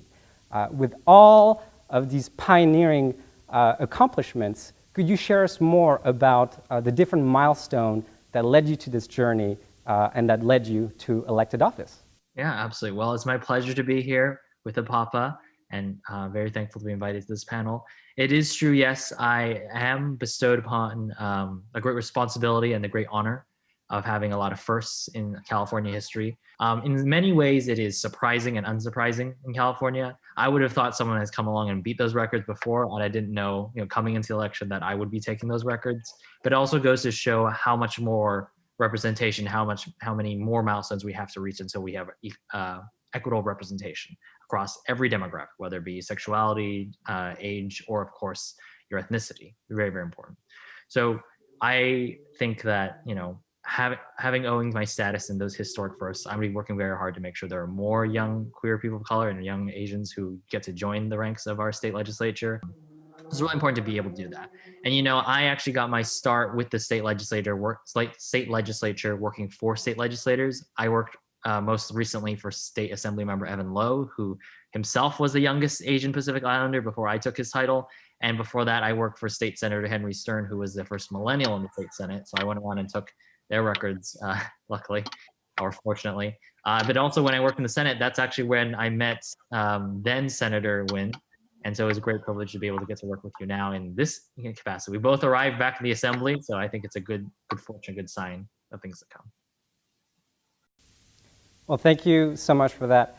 Assemblymember Nguyen, you are also a first in many ways. And I have to say, as a Vietnamese American, it's actually a sincere honor to be able to have this conversation with you. But I believe you were the first Vietnamese American elected to the Orange County Board of Supervisors, the first Vietnamese American woman elected to the California State Senate, and currently the only Vietnamese American serving in either chambers of the state legislature.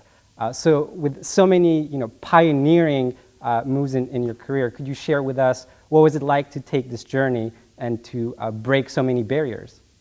Yeah, no, thank you. Thank you.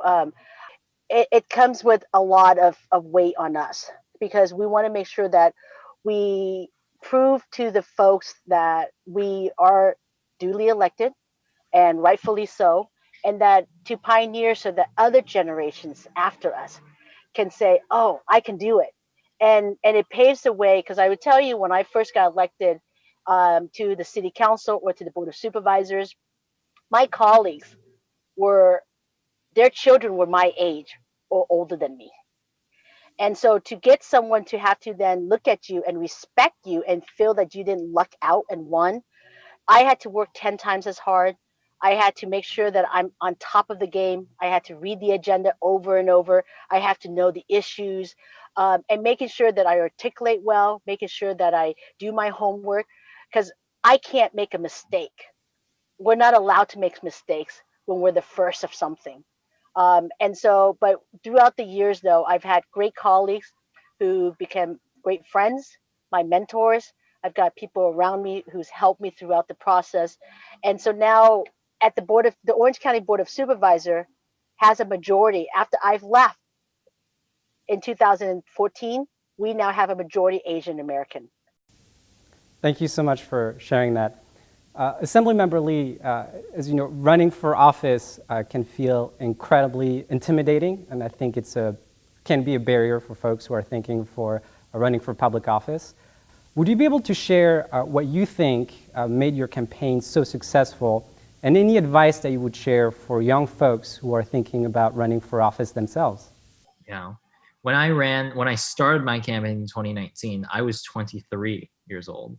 I'm 25 now. It's kind of crazy to think that it's like 2 life years of mine to finally get here. But, we were outspent 15-1 just by one opponent. We had a lot of odds stacked against us, people who had more typical experience and a lot more money. And I think generally the secret is not anything new, nothing I invented. It's just old school people-to-people contact, right? We would go door to door as much as possible, every small event that existed, even small cul-de-sac barbecues in the summer.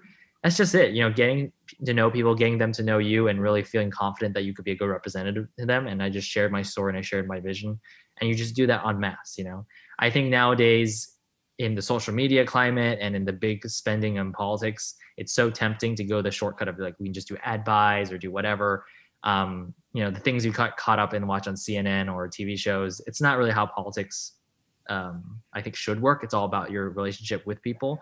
So as long as you get out there and talk to folks, it will work, hopefully, No, thank you so much for that.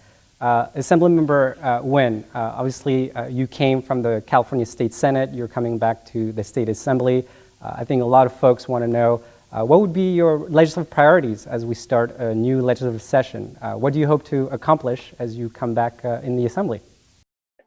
Yeah, for this year, my goal is looking at the pandemic. We have to make sure that we reopen the schools for our children. I have a 7-year-old and a 10-year-old. I've personally witnessed the devastation of going to hybrid and going to full virtual for these children. How difficult it is for them going 10 hours a day on the internet and not being able to be outside in the sun, to be with their friends. The socialization and the academic performance has completely deteriorated with our children. And we have lost a year and a half, not a year. We've lost half a year last school year and a year this year. So reopening the school should be a priority, and it should be where we make sure that the children are safe, the teachers are safe, and the school staffs are safe as well, and making sure that we have those guidelines in place. Second, reopening businesses. Businesses are devastated. Families cannot pay rent, not only for their business, but they can't pay rent for their own home. They can't provide food for their family. People are now, who normally don't go to the food banks, are now going to the food banks. And it's okay because we are in a difficult time, but we need to reopen these businesses. We need to have a uniform guidelines and get them open. The idea of let's open this week, close next week, let's open this week, close next week does not work. I mean, look at a small mom and pop restaurant. You have to order your food supply 2 weeks to a week in advance. And so those are the priorities that I have. is to focus on reopening and getting us back safely so that we can start moving our children academically in where they're supposed to be, and also getting our families and our small businesses back up and running so that they can provide for their family and for their employees. Great, thank you so much. All right, so we'll move on to questions from our chapter leaders. Our first question is from Eric Chan from the Peninsula San Francisco chapter. Eric, go ahead. Assembly member, thank you for your time. My name is Eric Chang, and I'm a lawyer here in San Francisco. What are your thoughts on the housing crisis in California? And what do you think is the most effective way to help families facing eviction orders due to the pandemic? Well, that's an excellent question, Eric. Thank you for the question. Housing is a penultimate or is an ultimate concern for every resident in California right now, especially during the pandemic. So what I'm working on right now with a lot of our colleagues is extending the eviction moratorium to make sure that people are not kicked out and become homeless during the pandemic. The second step to that, because that's the most urgent, the second step to that is to provide direct relief to small landlords and renters to make sure that there isn't a cascading effect like we saw back in the 2008-2009 recession. That is the most pressing and urgent thing we must confront during the pandemic. And then long term, we need to make sure there is affordable housing options provided to all Californians, and that is going to rely on a heavy emphasis on public alternatives to the monopoly on the private market right now. And to that end, we're going to be introducing legislation to make sure that every Californian has the opportunity to have housing, and that's going to be a core focus of us. So short term, making sure people don't lose their homes. Long term, making sure everyone has the opportunity to have a home. Our next question is from Marcia Golanko from the Tri-Valley chapter. Marcia, go ahead. It can be intimidating for APIs to seek public offices. What can we do to increase their participation? Thank you for the question. I think we just need to be involved. We need to encourage people and not discourage them.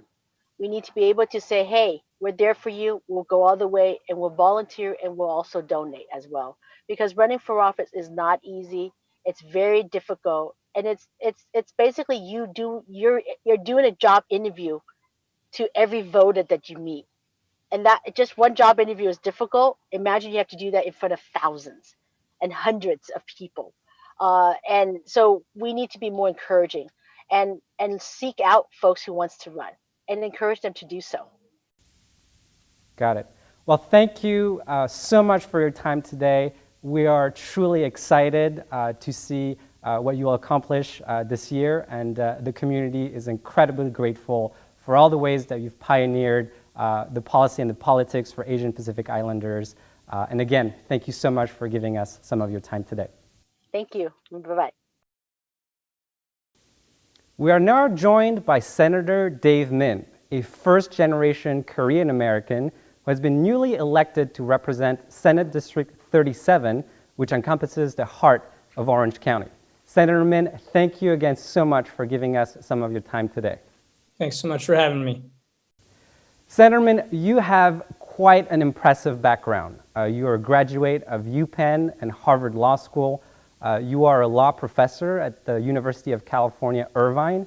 You've worked in Washington, D.C., advising members of the United States Congress on complex federal issues. And you're also a published writer doing some policy briefs on issues ranging from the housing to economy. With such a breadth of experience, I imagine you had many doors to opportunities. How did you decide to seek elected office? Yeah, well, I guess I should say I'm a former law professor at UC Irvine first. I had to give up that position to take my position in the state Senate. But if you'd asked me like 5-6 years ago, will you run for office? The answer was like a hard no, stop.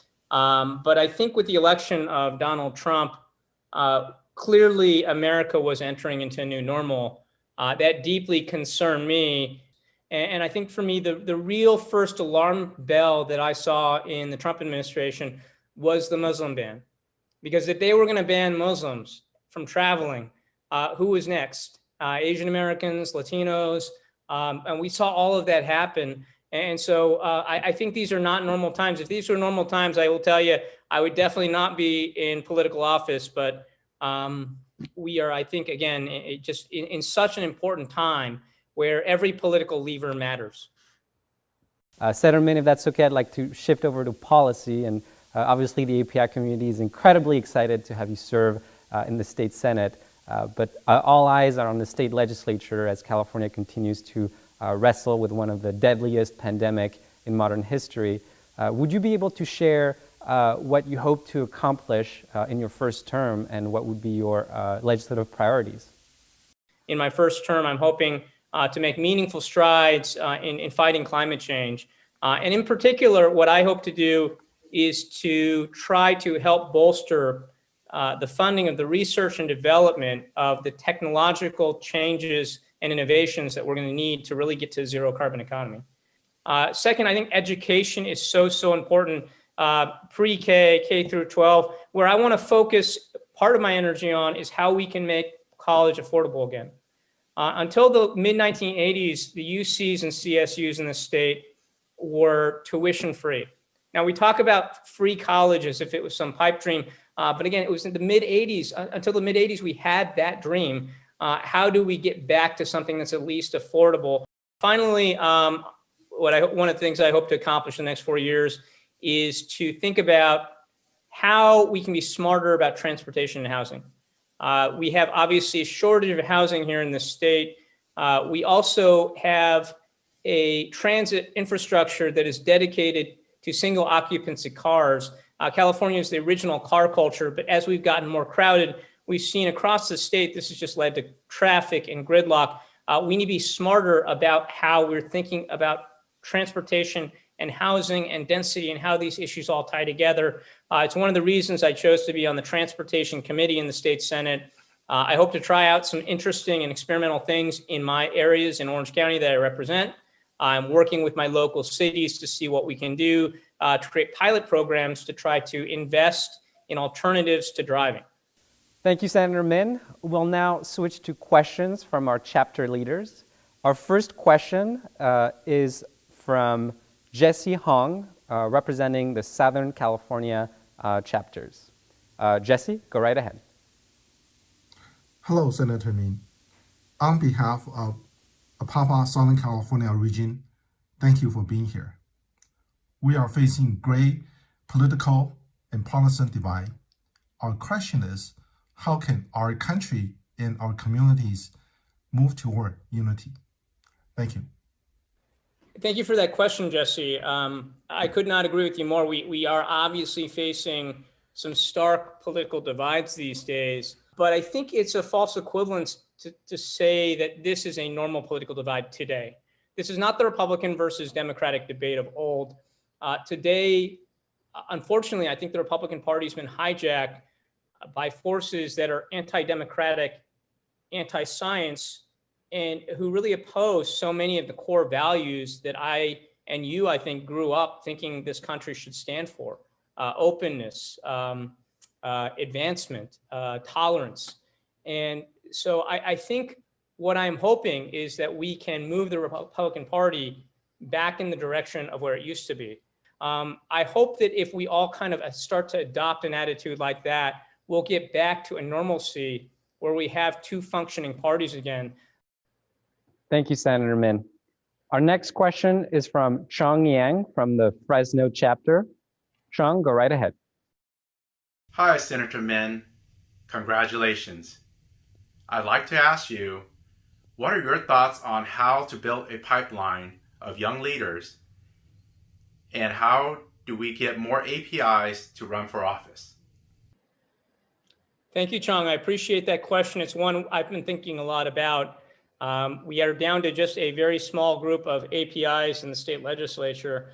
I guess my own view as an API candidate is that we need to be doing more to recruit and train up the next generation and not just be passive. I think the way right now, if you talk to API candidates across the board, what you'll hear from them is that there's not enough infrastructure set up for Asian American candidates. And it's also stuff that you have to reach out to aggressively to try to get them to help you. And it's not like that for other groups. In fact, I think it's one of the reasons that so many candidates that are Asian and something else tend to identify as something else. Kamala Harris is Asian American and African American, but where did she get most of her support, particularly in the earlier part of her career, came from the African American community. I see so many Asian American women candidates emphasize the woman aspect simply because there's so many more resources, so much more infrastructure for women candidates than there are for Asian candidates. And we need to do a lot to change that. And I think what the API community needs to do, the political community, is to help people early on to try to identify candidates, to give them the training they need, and likewise. And so that's something that's going to be a goal of mine going forward in the API Legislative Caucus and otherwise. Our next question is from Rosanna Huang from the Los Angeles chapter. Rosanna, go right ahead. Thank you for taking my question, Senator Min. What should California prioritize in order to address COVID-19 profound impact on public safety and state economy? Thank you for that question, Rosanna. Like many, I'm so frustrated by the pace and complexities of the rollout of the vaccine here in the state of California. I think that we need to make this vaccine rollout our top priority, making it more efficient, simpler, and giving people some certainty and predictability. I've heard too many stories from people in the district I represent that they signed up, they went to the place they were supposed to, and then either they had to wait 8 hours to get the vaccine, or even worse, they had to wait 8 hours and then were turned away. We've got to get this handled as quickly as possible. And then related to that, the economy has got to be a priority as well. Just because we reported a stronger economy than we thought last year does not mean we'll report a stronger economy this year. And we are facing some severe headwinds right now. I know that small businesses and large businesses in my district are suffering, and they can only hold out for so long. Now, I'm hopeful that federal relief will arrive soon with the election of a Democratic Senate and Joe Biden, that I know is dedicated to trying to pass a significant stimulus package. But we at the state need to be doing more on that front as well. That's why I've prioritized COVID small business relief. We need to try to do what we can to give these struggling small businesses a lifeline. So COVID vaccine rollout and economic relief would be my two priorities. And those will be the things I'll be focusing on the next few weeks. Thank you, Senator Min. Again, thank you so much for your time and for your willingness to have this conversation today. We are incredibly excited to have you in the State Senate. We're incredibly inspired by your pioneering journey. And thank you for sharing so much advice and wisdom for those who are watching with us today. Senator Min, thank you again so much. Thank you so much to everyone, and thank you, Patrick, for a great interview.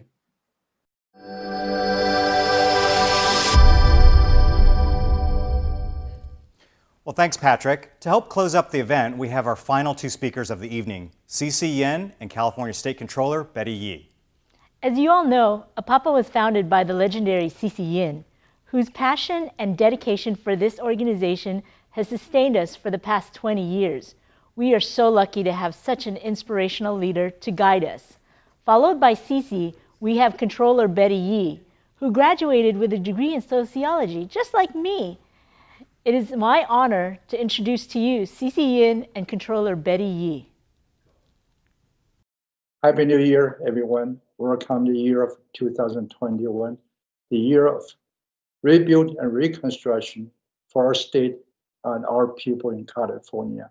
20 years ago, APAPA Foundation was founded to empower API Americans for active participation in democratic process by building water pipelines, leadership pipelines, and community service pipelines. Start from Governor Schwarzenegger, Governor Brown, Governor Newsom. We want to also thank Lieutenant Governor Kounalakis and many leaders in the state come together each year to welcome new legislators, to thank those who served us before. We're very proud to be part of this. Thank you very much. Hello, I'm California State Controller Betty Yee. Congratulations to APAPA and the Joint API Legislative Caucus on successfully hosting this virtual legislative reception. I hope this reception has provided an opportunity to reconnect and renew commitments to work together as we continue to chart the course for meeting the challenges of a global health pandemic, an economic recession, and civil and political unrest. As leaders at this time, we must build on the strength of the diversity of our talent and backgrounds, as well as our positions of influence, to deliver solutions to the most pressing issues and concerns our communities face. We have an opportunity to rebuild the economy into one that works for everyone, one that is comprised of quality jobs that value and respect workers and provide livelihoods that support our families.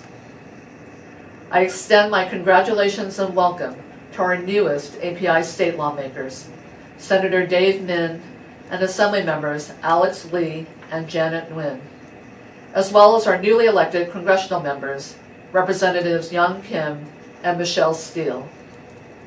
Congratulations also to the new chair of the California Joint API Legislative Caucus, Senator Richard Pan. Dr. Pan has been an equity champion and was a critical voice this past year on the census and lifting California's constitutional ban on affirmative action. I especially want to extend my thanks to outgoing caucus chair, Assemblymember David Hsu, for his service to the caucus and to the community.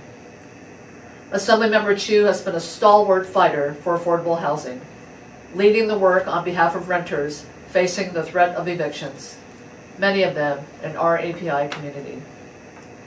He has been a reliable voice for our API community when it has been under attack, whether from a president laying blame for the COVID crisis on the Chinese, or from attacks on individual members of our community who face daily experiences of hatred and discrimination.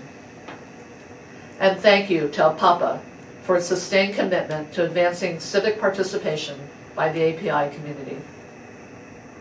The vision of Cece and Regina Yin and the other founders of APAPA is more important than ever.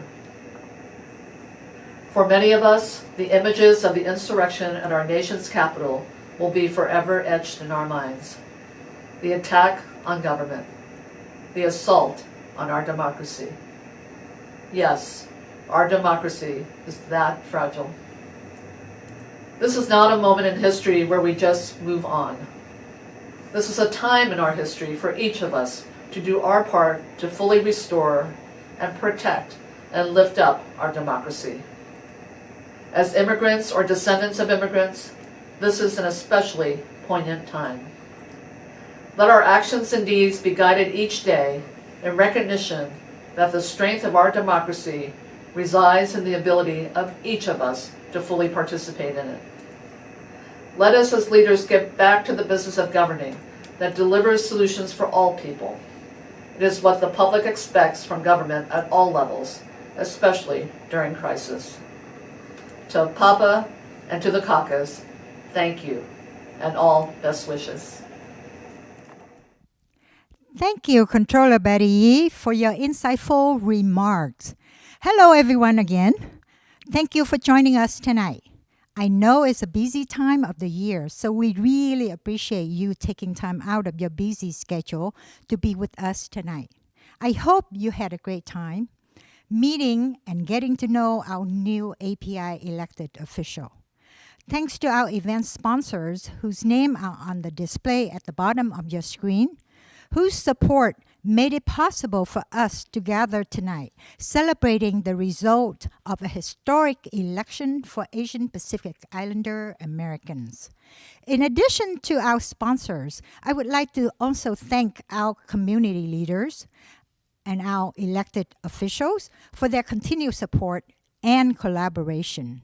I'm also proud to say that tonight's event was the result of a collective effort of our APAPA California Legislative Reception Committee leaders who spent many hours planning this event. Special thanks go to our two fabulous MCs tonight, Amy Fabi and Vincent Ma. The two amazing moderators, Jackie Wynn and Patrick Lay, and several other APAPA leaders across California who contributed to the planning process. Behind the scenes, our APAPA members also have engaged in a pre-show and will soon participate in a post-show, thanks to our leadership of Philip Lee, Andrew Truman Kim, and Ron Cho. And I also have a special thanks for our Government Relations Director, Maylee Tom, who was very, very instrumental during our planning sessions. Finally, these virtual events that we have been hosting would not have happened without the amazing producer, Ted Fong and his crew, and my wonderful headquarters staff, Soki, Marilyn, Jocelyn, Alma, and Johnny. Thank you for your great work and dedication. Really appreciate you. 2020 was a challenging year for all humanity. APAPA turns its focus to lending a hand to our frontline workers and our API community, and converted our in-person events to virtual events like this. Well, 2021 is going to be a very busy year for APAPA. We have a lot of work to do. In addition to helping to control the spread of the coronavirus, we need to do our part in uniting our divided country. But we also have big plans in growing APAPA and growing our leaders while making a big impact in the community. While we still have our signature programs like the Internship Award, the fundraising gala, the May API Heritage Month celebration, the second year of the Women's Leadership Conference, and the Voters Forum, we will be rolling out training workshops that will benefit not only our members, but the community as well. There's also one big event of the year that you certainly will not want to miss. It's the big musical festival and celebration of on the weekend of October 9th. At the beautiful Yin Ranch to celebrate the APAPA 20th anniversary and the American Dreams. So make sure you put it on your calendar, block it out. So that's it. Have a good night and continue to stay safe and healthy. Thank you very much.